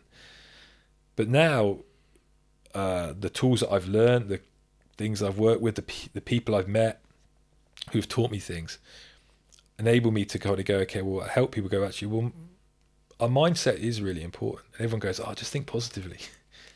Can-do spirit. What's that mean? That's such a throwaway thing. We know think positively, but actually, if this place is on fire, positivity is positive your way out of it. Yeah, you're going to go, well, yeah, great. There's a freaking fire. How great. Let's celebrate. It gets me to, cool, we can use our fire drill. Yeah. But it's not. It's like, well, I need to be really focused and like think clearly under pressure. So I think that's it. If you want to be the best, and I often ask people whenever I coach or whatever, is go, how good do you want to be? Because that sets the bar of how much you're willing to put in. Yeah. Because to be the best, you need to sacrifice and, and work in the right areas. And, I think I did it to a certain extent. I was an okay rugby player. There's better rugby players out there. I haven't got a million caps. I haven't got a World Cup winners medal, but I've got a journey. I've got a journey that didn't start when I became a professional rugby player. I've got a journey that started at 4 or whatever. That's why I wanted to go back there, mate. That had an experience at the age of 10 that shaped me, that forged how I thought about myself, that continues to shape how I think about myself. Did you ever have any moments post-rugby where you thought, I don't know who I am without it? Yeah, 100%. Identity loss is a huge thing that I think everyone understands with not just with sport, but with military and element where you go, right, you go to training, you wear a badge, you're told what to wear, you're told where to be, and it's, you know, you institutionalize. That is it, and you love it. It's great. You wear that badge, and you know what? You wear the same badge as somebody else. Suddenly, you're outside in the outside world. And example of that was, you know, I used to love training. I was always a real hard trainer in the gym. I love it. It's one place that I could control. I could control how much effort I put in the gym. I could control if I got picked in the gym myself. And I'm competing against myself in there. And when I've retired and I started working in London, I don't know if you've ever tried going to a gym in London. It's not like going to a gym when you're a rugby player. When you walk in, everything's laid out. You've got a pre-drink there. You've got your protein drink at the end of the day. You're working in a small group. You're having a bit of banter. You're getting your job done. I went from that to going, okay, I've got my lunch break. Quick, let's go and put some gear on. Right, get to a gym. Can't get a locker. Can't get on any equipment. It's too hot. It's just miserable. People are on their phones. And I just walked out. Yeah. I walked out. I'm like, whoa, this is hard. So then I thought I'd start running. I could run down the South Bank or the North Bank, do that. Yeah. Trying to avoid everyone. This isn't like running. This is hard. This is not right. Yeah. Hold on. Why am I not? It wasn't all about me. And it's like, so then you go back and you're showering, you're hot and you're sweating for the rest of the day, because if you're anything like me, you're sweating in an igloo. And it's hard work. And that took me a long time to adjust to. Yeah. You've gone from being a rugby player one day to, you know, moving from Northampton. And I've lived all around the country, but moving from Northampton to Essex, and you know, at the time I had a young family. So you moved to Essex for the monetised job? Yeah, to work for Bishop Stortford, work at, you know, coach the rugby team, join that, and you know, there was no break. I literally went from one for the other, so it was hard. A young family, and it was probably a challenging move for all of us. And you know, I'm throwing everything into being the best performance coach, performance manager, whatever my title was, which I felt again was a bit of a fraud. again, it's kind of that moment of trying to prove yourself. I've now got to prove myself, you know, and also because you've got the sort of backing of the CEO, everyone's going, oh, you've got this job here, look at you. And that's tough. And then I remember thinking, I went from the Saturday going, you're sat at your desk and you worry if you leave a little bit early from your desk. It's like, what? And you've got to be back at that. And I'm like, this is not how I live my life. Had before. This is never. No, eyes are on you and the politics that you have, and I didn't like that. I found that really hard. But I just dive into it. Loved the coaching, and then I was going literally from there 2 nights a week to go and coach at the rugby club, and I was just assistant coach at the time, just helping out really for the first year, and then I became head coach of Bishop Stortford, and then we got promoted to National 2. I loved that. I loved leading a rugby group. Rugby was like my sanctuary. It's somewhere where I was able to really hone down. And then the goal for that became, let's get to National 1. Became my Everest. And I became director of rugby when I left Monetize, and I set up my own company. Set up my own performance coaching company with all the things I'd learned. I worked with a load of the sponsors, and I still work with some of the sponsors at the rugby club. It was nice. There was a nice network there. So I was balancing rugby and that. And you know, my Everest became winning National 2 and getting to National 1. And I threw absolutely everything into that. Absolutely everything. And the club were brilliant. They were a great club. They still are a great club. We had a great team, but the team were good. They were young local guys. I would really connect with that, but they didn't know how good they could be. And I think I was able to maybe bring some structure and some professionalism to that. But it became a personal crusade to prove. I think it became on reflection. It became a personal crusade to prove myself. Prove that I'm good at something, prove that you can win something, and it was, and we did. Did you have coaching aspirations beyond kind of national national levels? You know, did you ever think, do you know what, I want to go as high as I can with this? Or? Yeah, I don't know. I think at the time it was like there. I started becoming a throwing coach, and I did a throwing coach at Worcester, and Carl Hogg actually was over there at Worcester, so met him again. Hell of a trek for you, isn't it? Yeah, so I was driving across once a week. Yeah. So I was driving. This is after I sort of retired, left Monetize, and so I was my own business, working at Stortford, doing my own bits on the side, and then I'd drive to Worcester. I was up at like 4 a.m. to get to Worcester for 7 to work with the hookers. Yeah. To then drive back to then go and work with Stortford in the evening, and I just exhausted. Candle at both ends. And then I started doing some stuff at Quinn's as well, which was great. Enjoyed that because the academy guy moved there. And then COVID hit, right? And stuff, then everything sort of changed. That went. And I think any aspirations I had probably of going further, I was about to do my level 4. So I'd been, which is the highest level in England you can get. So I'd been accepted on that. And the rugby club and I parted company. They said that they were going to, just before COVID, that they wanted to go in a different direction or whatever it might be, and that they weren't going to renew my contract. And that came as a bit of a hit to me, to be honest with you. The rugby club had helped me get through quite a few things, and I owe them a lot, but that became a bit of a hit. But actually, in one way, it was the best thing that could ever happen to me. Because then you can devote more of your time to the business. To the business, yeah. And Which family, I didn't know how good that was going to be in the family. Yeah. And I ended up going through a divorce at that time, and as well. And it was a difficult time for everyone. And I think I was just trying to juggle a million things and probably being quite average at a lot of things. So I think what it enabled me to do in COVID was to step back and reflect on me and what I wanted to do, and actually taking a break from rugby, because all I'd ever had is that identity with rugby, proving myself in rugby. And it was nice to be able to step back and look at rugby without pressure for the first time in a long time. Did you enjoy it then? Were you able to enjoy it? Yeah, I love it. As a fan, I love it now. I'm not Who do involved. you support? It's a great question. I support Rugby Union. Yeah, no, I support rugby. Yeah, rugby's the winner. Now, I think I'd always look at Bath, and I think I look at Bath results, Newcastle, Northampton. Yeah, definitely. And I've got a sweet spot for Munster. I'm very proud that I've got my name on the wall at Munster at the ground. Yeah, it's a hell of a club. To say that I've played I for remember Munster. when I first started paying attention to rugby, Munster was, Gloucester Munster was huge. Well, when I joined Munster was when they had those big battles, that big game at Homer Park, and that was like the game. So there's a real kind of like soft spot for Munster and the people out there as well. So do you ever get back out there much? No, I haven't. I went out there when I was at Northampton. We played out there, but I think that I now watch rugby and I love it.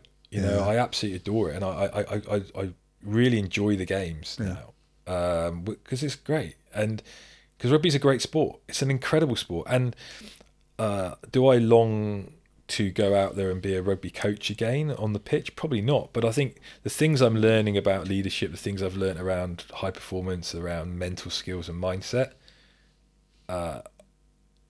that's probably the place that I'd probably go to more around performance director, performance level, strategic, rather than... What interests you? What is it about that interests you particularly? Like, is it working with a team of people? Is it working with people when they're at their lowest points and you've got to build them up? I think everything. I think it's helping people unlock an issue. I always say it's unlocking potential, right? It's unlocking performance. It's how can you help someone? You get these aha moments with people, I think, and they go, that's it. And it goes back to that. You've got to know who you are, I think, to work out how you are. And I think what makes them realise that they need to pick the phone up to you or they need to email you.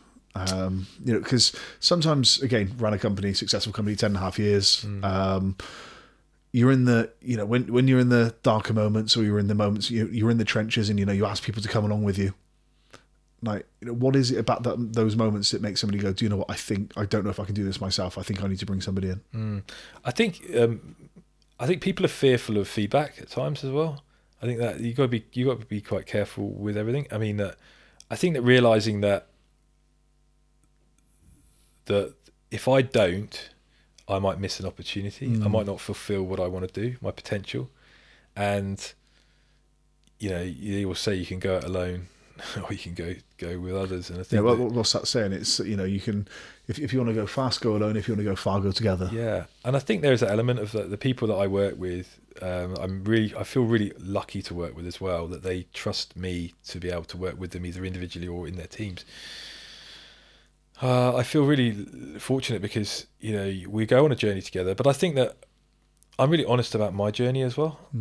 And you get, there's a lot of social media, Instagram things out there where everything's perfect life and stuff. I think you learn as a coach through your experience, the good and the bad, right? And I've had some really great highs and I've had some really low lows, right? And the idea is that does happen. And you know what? These things are continually they are going to happen to us, right? Throughout our life, right? Yeah. And how we manage those moments mentally, mindset, the structures we put in place, the discipline we have, the outlook we have, the skills I just develop. And that's why I say to people, how good do you want to be? Because you can choose how good you want to be. If you want to be really, really good, that's going to come with an element of pressure. Yeah. Let's be prepared for that. Yeah. So I think people come because I think I'd like to think there's an authenticity to what I do. They pick it up because I think they might just need a guide. And I see myself as a bit of a mirror really for them. Yeah. It's a mirror. And I just reflect back what I'm seeing and that they might not be seeing. And I want people to do that to me too. Yeah. And I think that comes back to that whole thing around self-awareness. So if I can help people be more self-aware about the tendencies they have, which are really helpful, that make them who they are, it's like their superpower. But also alongside of that, and a really knife edge, is the kryptonite and the tendencies which are less helpful. Mm-hmm. Now, those tendencies that are less helpful, we all have. If we can be really honest and open about it, we know they are the things which may derail me. Or when it's put in a team environment, may derail us as a team. Yeah. So human behaviour and human dynamic and team dynamics are always really fascinating. Is there a kind of typical company that you work with? Typical size or type of company? Industry, vertical, you name. No, not really. I think anywhere where people want to perform a bit better. Anywhere where there is pressure, which is inevitable. There's no different. I've worked in all different I've worked a lot with technology, as you can tell, like with tech businesses. Yeah. So I know them quite well, and the structures and the systems of that. And what do they most typically get wrong before picking up the phone or emailing you? I think one of the things that is common with technology companies, I think, is as a technology thing. I think, and it is quite common, isn't it? The sales guys go off and sell something, and the tech guys go, "We haven't built that yet. Yeah, we can't. Have you thought about that yet? But you're selling the dream there. Yeah. But we haven't. Have you considered and the impact? Then so you get this big divide, and also because as a human behaviour type of thing, you've got a lot of kind of maybe extrovert, bold, courageous types who are doing the selling, and then the people that are doing the building are probably a bit more reflective, a bit more inward, a bit more, quieter in that. And I think when you can understand what a team dynamic is and how actually there's no right or wrong, there's no good or bad, but actually your best teammate's probably your opposite teammate, the one that thinks differently to you. If you can start to value different behavior types, different ways of working, you can really, the biggest opportunity for conflicts is your biggest opportunity for collaboration also. But you just got to look at it. But if I'm still got my head up my arse or I've got my head down, I'm not going to see it. So helping people lift their heads is really important. So I think that anyone that wants to get better, I want to work with.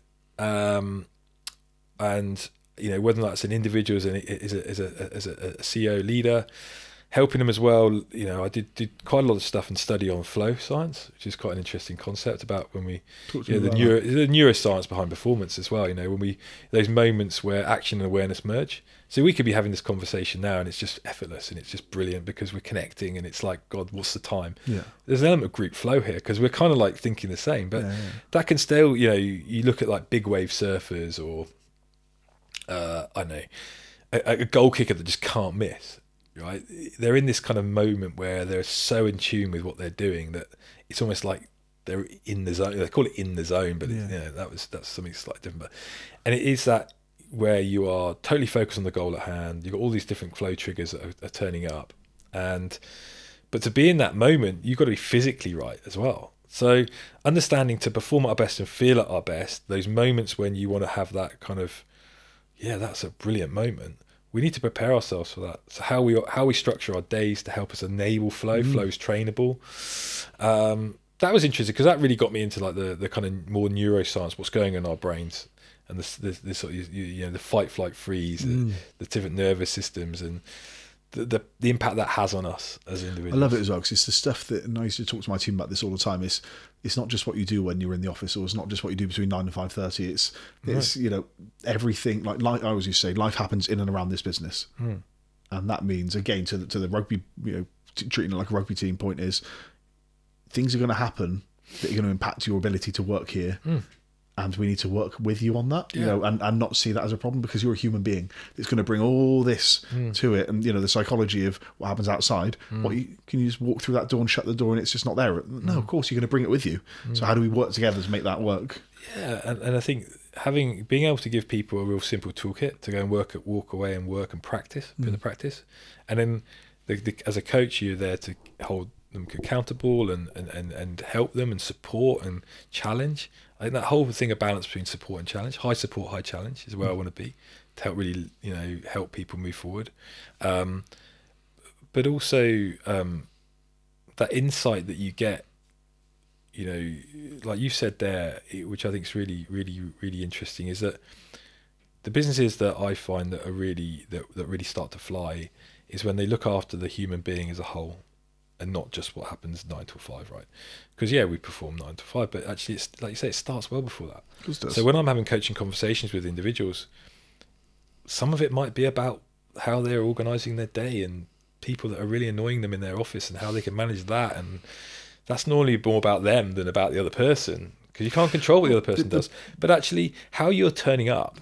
So are you sleeping well? Are you exercising? Are you doing exactly this? And I start, you know, when I meet anyone, or I start working with anyone, and they go, they're burnt out, and all that sort of stuff. And they've got a goal. There's no point really trying to get to that top goal there yet. That's like really aspirational. But let's just kind of work out the foundational level as: are you sleeping well? No. Are you exercising? No. How are you hydrating? Well, I'm caffeinated out of my tits. You know what I mean? And I'm like, okay, well, let's try and manage some of those things first. Let's get that stable. Let's get your baseline up, so then we can really start to fly. But without that, if we don't get this bit right, it's just going to get worse. It's just going to get worse.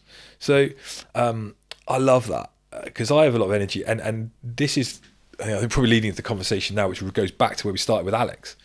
So when Alex came into my life, I was at a point where I wasn't really training. I didn't know who I was. I'd just left the rugby club. I thought, oh my God, okay, at the Stortford. And I was embarking on my own journey. Can I ask, physically, we touched on it before we started recording, physically, what kind of size were you at that point? So I think I got up to about 112 kilo.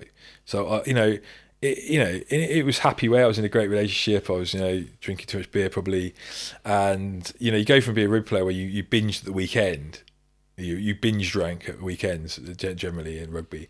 And I never had a great relationship with alcohol either as well. I was not a greatest drinker, as a few of my teammates will probably attest. In what sense? I don't know. I was just like, I never knew how to stop. I think that is, I think, genuinely a hallmark of rugby of your generation. And then obviously that does dovetail into mine. Yeah.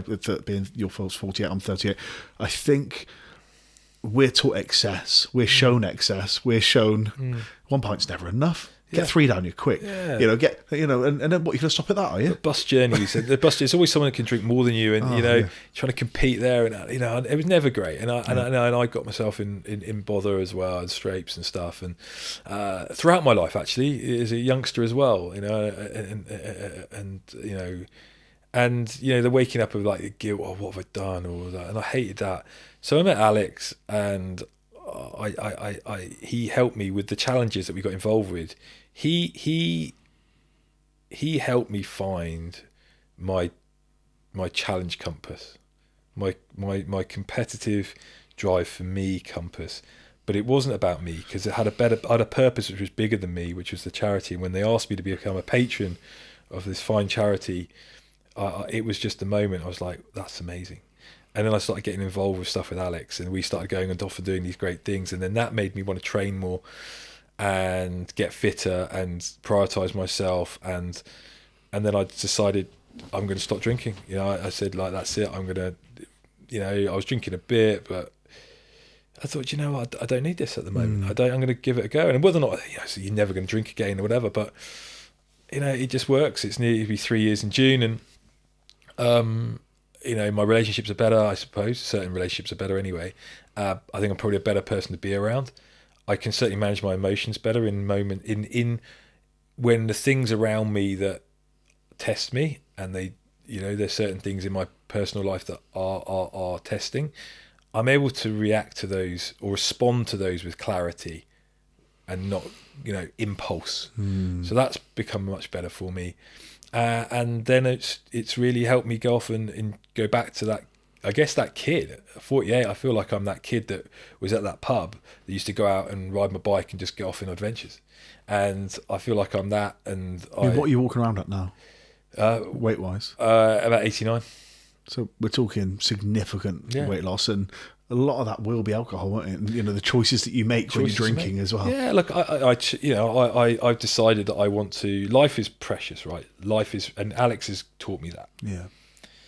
And I want to do everything I can to maximise that, and I think that I've always been interested in fitness and health and stuff like that, and I think now that I can use that to hopefully raise some money for the charity, and I've done not only stuff for the charity, but I've really got into sort of this. I did some triathlon, I did a half Ironman, I've done a couple of ultra marathons. Alex and I did and a friend did, another guy did the London Marathon last year. We pushed him in a chair, which he hated because he wasn't doing anything. That was the first mile and the last mile, right? Yeah, he walked the first part and the last part, which is incredible. It's one of the best things I've ever been involved with. And the London Marathon is such an amazing event. It felt like running around a carnival. Were you running the miles in between? So we ran. Yeah, so we pushed him in a chair. You were running while pushing. Yeah, for sort of 4 to 5 hours, something like that. And then watching him with his brothers walk the final bit up the bow was really emotional and phenomenal. And but he still, the story is that he still goes, wasn't much of a challenge, was it? Because I sat in a chair for most of it, and I love it. And I love Alex's thing that he goes, he's not contributing. I love it about him, but I love all that about him. It's so brilliant, and there's just like absolutely on our knees. But no, it was brilliant, and and then I've gone off and done other things. It kind of inspired me to go to Everest Base Camp. I trekked there a couple of years ago, and that was amazing. And ran around Mont Blanc in the TMB.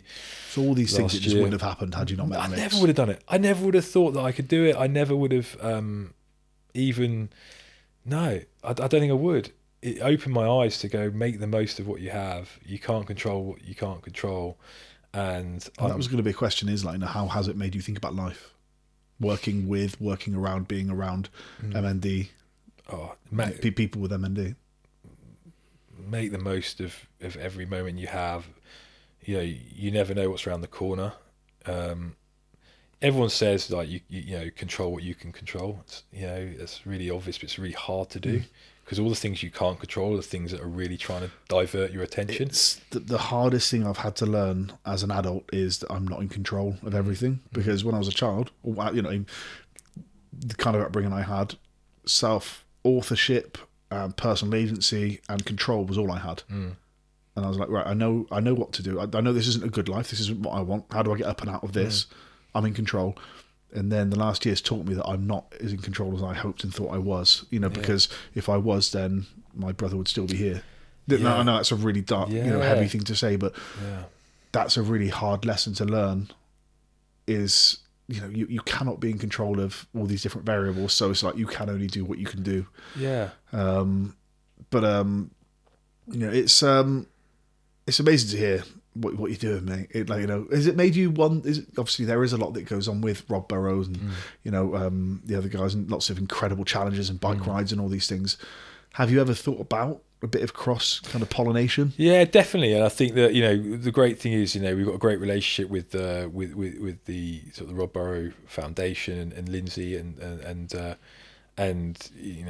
Kevin obviously Sinfield as well. So Kev's been really kind, and we've reached out to him and he's done many messages, and I was able to take Alex to England training during the autumn internationals, and they invited us in to watch team meeting and he got to meet all the players, and we watched training, and the players were great, and it was a great moment for Alex. And we should say that's Kevin Sinfield for viewers and listeners. Yeah, go and Google Kevin Sinfield. Yeah, I dare you, it'll take you ages. Yeah, and seeing Kevin and the stuff he's done is fantastic. He was just about to take on his run, and so I'd like to do. It'd be great to do something with him, but I guess what it did is it inspired me to want to do something myself that was going to really challenge me, and that's what I'm going to be taking on and trying to raise. Trying to raise £75,000 to fund 2 roles that we have in the Essex region, which is family care coordinators. As people may or may not know that, as there's a lot of unpaid carers out there, the family members, the children of families that have to deal with this care every day, and it has a huge impact on their lives, their mental health, their well-being. The fears that they have, juggling maybe 9 types of care at any one time, which is really hard, as well as live a life and work and go to school. And so what the family care coordinator does is exactly that. They help families coordinate all the different types of care. They're a place of sanctuary. They're a place where you can talk about their fears. They can create peer groups with other people in similar situations.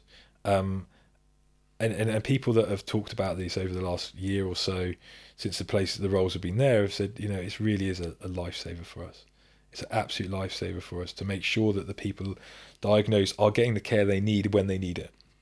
And it can prolong life. Let's get it right. It can prolong life if they're getting the right stuff.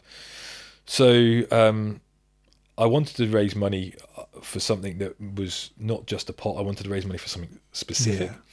And so I thought that that's a really good way to try and raise sort of £75,000 to put 2 people in position. And how are you doing it? How are we doing it? Well, I'm doing it by so this is it really, drum roll. So I've entered the Marathon des Sables, which is, as some people might know, it's the it's called the toughest race on earth, but there are a lot of things out there which are really tough. The reason why it's the toughest race on earth, it's 270 kilometers stage race across the Sahara Desert. You've got temperatures upwards of 40 degrees, maybe 40, 50 degrees. You've got to carry all your own food. You've got to carry all your own stuff for the week. And really, for someone that would sweat in an igloo, it's going to be quite a challenge. They're dealing with the heat, dealing with all that, but and the things that throw you away. And it's broken down into 6 stages over 7 days. You have first 3 stages are somewhere between 30 and 40 kilometers. The 4th stage is what they call the long stage. It's 100 kilometers this year. Yeah. It's the longest stage I've ever done. It's over 2 days. It's a full-on ultra marathon, and then that's 4, 5, and then the day 6 is a marathon, and day 7 you've got a half marathon to finish. So it's how are you feeling? How am I feeling? Physically, mentally, emotionally. I genuinely, I'm quite excited about it. You are nuts. I am quite excited about it. I guess, I quite like going into the bit like the unknown. So whether it's like trekking to base camp Everest, how you're going to cope with the thing like that. I don't know anyone out there. There's 1,500 people going and do the event. I'm not going with anyone. I don't know anyone out there really. Part of lots of groups, but I like that. I like that kind of, right, I've got to work this out. Mm-hmm. It's got me. I've got to work this out. And are there any other former rugby players that have done the Marathon des Sables? There's a few. David Barnes, who I played at Bath with, he's done it. A guy called Damien Brown, who you probably know. He's a super explorer. He was the first person to row singly across the Atlantic from Galway to New York, I think it was. Okay. So the first one to ever do that. So he's quite incredible, and he's got a group that go out. So there's probably been others that have done it. But yeah, I kind of like that idea of kind of problem solving. Training's going. You're the first from the front row squad. No, Barnesy was the front row. Yeah, Barnesy front row. So I'm tapping into his knowledge about it. I'm excited. I'm nervous. There's a lot of stuff that goes into it in terms of it's hard to replicate that heat. Although I've got some stuff booked at the Heat Chamber Altitude Centre in London to do the heat acclimation in the 2 weeks before you go out there. So that's going to be good. And a lot of it is about getting your pack weight down. Yes. So they say if you can't eat it, don't take it. Yeah, I spoke to Susie Chan. I don't know if you've ever heard of Susie Chan. She's a runner with Peloton, Right. Trainer, runner. She's phenomenal. She's done it a handful of times. And the biggest thing we spoke about when we spoke in series 1 of this, I think, was food, pack weight. 'Cause, I mean, she's a slight thing, and then she's carrying the same weight potentially of food as you might be, at 25-30 kilos heavier than her. So that was a really interesting aspect of it that I didn't even consider, because you have to carry your own food, and it's just so it becomes all the gels and all those gels, things, right? bars. But I've got you come with like a spreadsheet where you're literally going, well, what is the biggest like weight to calorie ratio? What's the best on foods? And you're working out, and also what you're going to want to eat. What is the best weight to calorie food? Well, macadamia nuts are really good. To be fair, they give a real big bang for their buck. But whether or not you just want to eat macadamia nuts forever, it's just in thing. 50-degree heat. Yeah. So again, you don't know what you're going to eat, because your appetite changes, I think, in that sort of that heat from what and you go on any like Facebook group or WhatsApp group, everyone's got an opinion on everything on the best way to do it. And I think what's your opinion on the best way to do it? I think I do the pack weight being as low as possible. If I can get my pack weight, the minimum pack weight 6.5 kilos, and then you put your water on top of that, so you got 1600 mil, so 1.6 kilos. So I think that if you can get to that, I think it's just, look, I'm doing it because there is going to be some suffering there. I know that, but I get to choose my suffering. I get to choose. If I want to stop, I can stop. Those people living with motor neurone disease and the families don't get to stop. They don't get to finish this. They are living this suffering every day.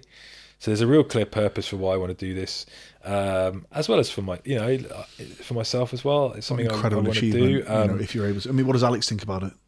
Yeah, I think he's probably a little tinged with jealousy, I'd imagine. Really? Because I think it's something he would love to have done, and I'm running it. He'll be there every step with me. He thinks it's great. He's still got other challenges that he wants to do himself, and he thinks it's just great. And but he's inspired me to do that. There's no way I will be stepping foot on that line if I hadn't done that. And the other thing that I haven't talked about, I got diagnosed with a heart arrhythmia as well about 3 years ago, and had a couple of procedures so I got atrial flutter, which is really random. Did that tie into your choice about alcohol? Well, yeah, I think around maybe the weight, both things. height, weight, some stress, the stuff I was going through, some of the lifestyle things I was going through probably, and I put it down to that, and I thought, and I did like the Outer Hebrides ride while I had atrial flutter, and I don't know how, but in the training, I didn't really tell anyone about it. I thought, I'm just getting a bit out of breath, and it's just really hard. My heart rate's really high. I sent 3 heart rate monitors back to Garmin because I said these aren't working. And they sent back, they kept sending me new ones, and suddenly I thought, I better go and see a cardiologist here. And so when we finished the Outer Hebrides ride, I went and saw a cardiologist. He said, you've got atrial flutter, or you're in atrial flutter. I said, what's that? He goes, well, it's a electrical misfiring in your atriums, in your atrium. So we can do a procedure. So I got on the list, got a procedure done for that, and that was brilliant. Got that all tidied up, and I felt like I'd been training at altitude for about 3 years. So it was brilliant release. And then from that, I kind of, at times I got a bit of atrial fibrillation, which is a kind of sang times can happen. And so I've sort of diagnosed with AFib, but it's not persistent at all. I very touch wood, I very rarely get it now. I don't use any medication. So I'm all good. But it's interesting because Alan Wynne-Jones came out and he had atrial fibrillation, and you do get it in certain like rugby players, endurance athletes. I think like Tour de France people get it. So you have to be mindful of it. So that's quite clearly in the back of my head a little bit. But you've got to have medical before you go out on the start line. And and I assume that they've got medics throughout. Yeah, absolutely. It's exactly the sort of race that you need somebody to be right on it. It's another thing which makes it a little bit interesting. So you're going to win it, yeah? Yeah, you're going to win. Well, no. I think it's literally about surviving. I do think it's about, of course, that bit inside you don't know how you're going to. But the stories you hear is a lot of people will set off, and you you can ruin your race in the first stage by going too fast in the heat, ruin your feet over. Once you've gone, it's very hard to come back. So for me, the first 3 stages are, whether your pack weight is as high as it is being quite methodical about my pacing. It's going to be a lot of walking, a lot of hiking, a lot of then running. It's going to be kind of doing that. You've got to park your ego at the 100%. door, because otherwise your ego get you no a lot of problems. room for ego here, is there? Zero. I think you get yourself some problems. It's going to strip you right back. I want to finish it, so that's it. And still got quite a lot of training to do, but yeah, it seems to be going okay at the moment. It's one thing for me, and it does come into this, is like rugby teaches you that your body is this tool, it's a weapon, effectively. When MND takes control of your body completely away from you, I mean, how do you reconcile those two things? Yeah, look, it's hard, and I think watching people that have been incredibly active go through this is really hard. I think, because I think it goes back to that whole thing, and like what Alex says to me is, don't ever take your mobility for granted. I think that's one of the most powerful things he's ever said to me. The ability that I have, and there's been moments when I've been with Alex. We've cycled in Portugal together, and I've roomed with him, and I've taken on that role, I suppose, in that moment for a very short period of time of caring for him, and to get a glimpse into what his life is like is quite incredible. The simplest things for those with MND become really difficult. And the moment it really struck me was actually when we'd done the Outer Hebridean ride, and I finished the Outer Hebridean ride, and I remember getting out, and we were wet through, soaking wet. We got to the hotel we were staying in, and I was stood in the shower, and I was absolutely just like muddy or whatever, and I was just sitting there showering, and it suddenly struck me that Alex was in a room next door to me, and some of the team were helping him. They were there, kind of helping him, and I could just simply, I was feeling sorry for myself, thinking how tired I am, but I'm able to shower myself. I'm able to shower myself. I'm able to dry myself. I'm able to do things that are things that we take for granted every single day. Yeah. I was able to do it. And my mate, who'd just done exactly the same thing as me, was next door, and he can't do that. Yeah. And the simplest things that I was going, oh, this is hard work. This is how irritating is this, that I've got all my dirty clothes on the floor, I'm going to have to put them away. Those things don't matter anymore. Those things don't matter, because there's that guy next door to me in that room wasn't able to do that. He was fighting to do it. He was fighting with every ounce of his body to just shower. He just wishes he could. Yeah. Just to shower. Just to do the simple things. What has mattered to you less over time as as you've got older? What used to maybe be quite important to you, and now you look back and you go, do you know what, it just doesn't matter?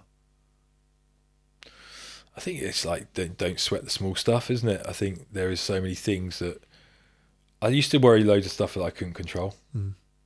Like, I guess we all have this in us where we do worry about what people think of us, and it's a catch for me. What do people think of us? And actually, we're not in control of that, but we're in control of how I project, and how I project myself, and how I live my life, and how I choose to live my life. So I guess that's a constant battle, I think, in terms of what do other people think. But I think, certainly trying to focus on what I can control is the most important thing for me. And letting go of those things, accepting and letting go of the things I can't control, which are vast in our lives, but I know they're the things which will trip me up. I mean, what gives you hope when it comes to MND? I think what gives me hope is the great people that are involved doing great things around the country and various different things. I think we've got a lens on it. I think that we are really starting to push the dial a little bit and move the needle in the right direction for motor neuron disease. And is there anything kind of informational, educational that says that we're any closer to understanding it? I think they're doing lots of trials now. I think there's more trials on drugs and things like that can be helped to either slow down the disease. So I think there is that. There've been lots of promises from governments that they're going to put more money into certain areas which maybe haven't come to fruition. I think to your point earlier, I think there is a real need to collaborate more in terms of the charities, and I think that probably is something that's that the MNDA is the biggest there, and I think there's probably more that they could do to collaborate with the smaller charities. I think to because they have a big voice. I think there's more that they could do to get on board with that and shine a light on what we're doing around. Because I think, like you say, if you want to go fast, go alone. You want to go far, go together. And I think that is a great analogy and a great statement for MND.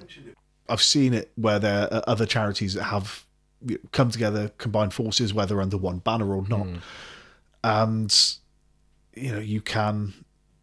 You can make an awful lot of difference when you chuck that pot together, or those pots together. I think so, and I'm sure it is happening, and probably I don't know about it, but I mean, having all this, everything aligned, where are we headed, where do we want to get to, what are the stumbling blocks, and aligning the big charities. Two key things that must umbrella everything is, let's understand how and why this disease happens, and let's, where right now it's not curable. Can we work towards that? And everything, then family care, all of those things kind of probably sit underneath that to some degree. Absolutely. And says this idiot that doesn't understand it half, and 1% as well as you do. No. And and I don't profess either to know the ins and outs of it. I think that throughout that journey, which could take decades. Right? There are still going to be people suffering, diagnosed and suffering with MND today. Would it take an Elon Musk getting MND for people to chuck the necessary cash at this to understand? So what Challenging MND is doing is going to be incredibly and continue to be important, because there's always going to be those that need the help, support now. And I think that the more that we can be there to support the communities, our local communities. I know as Alex would love to have, as we try and, we are a bit more national now. We have got, beneficiaries all over the country, but it'd be great to kind of Alex's legacy to create other Alexes around the country.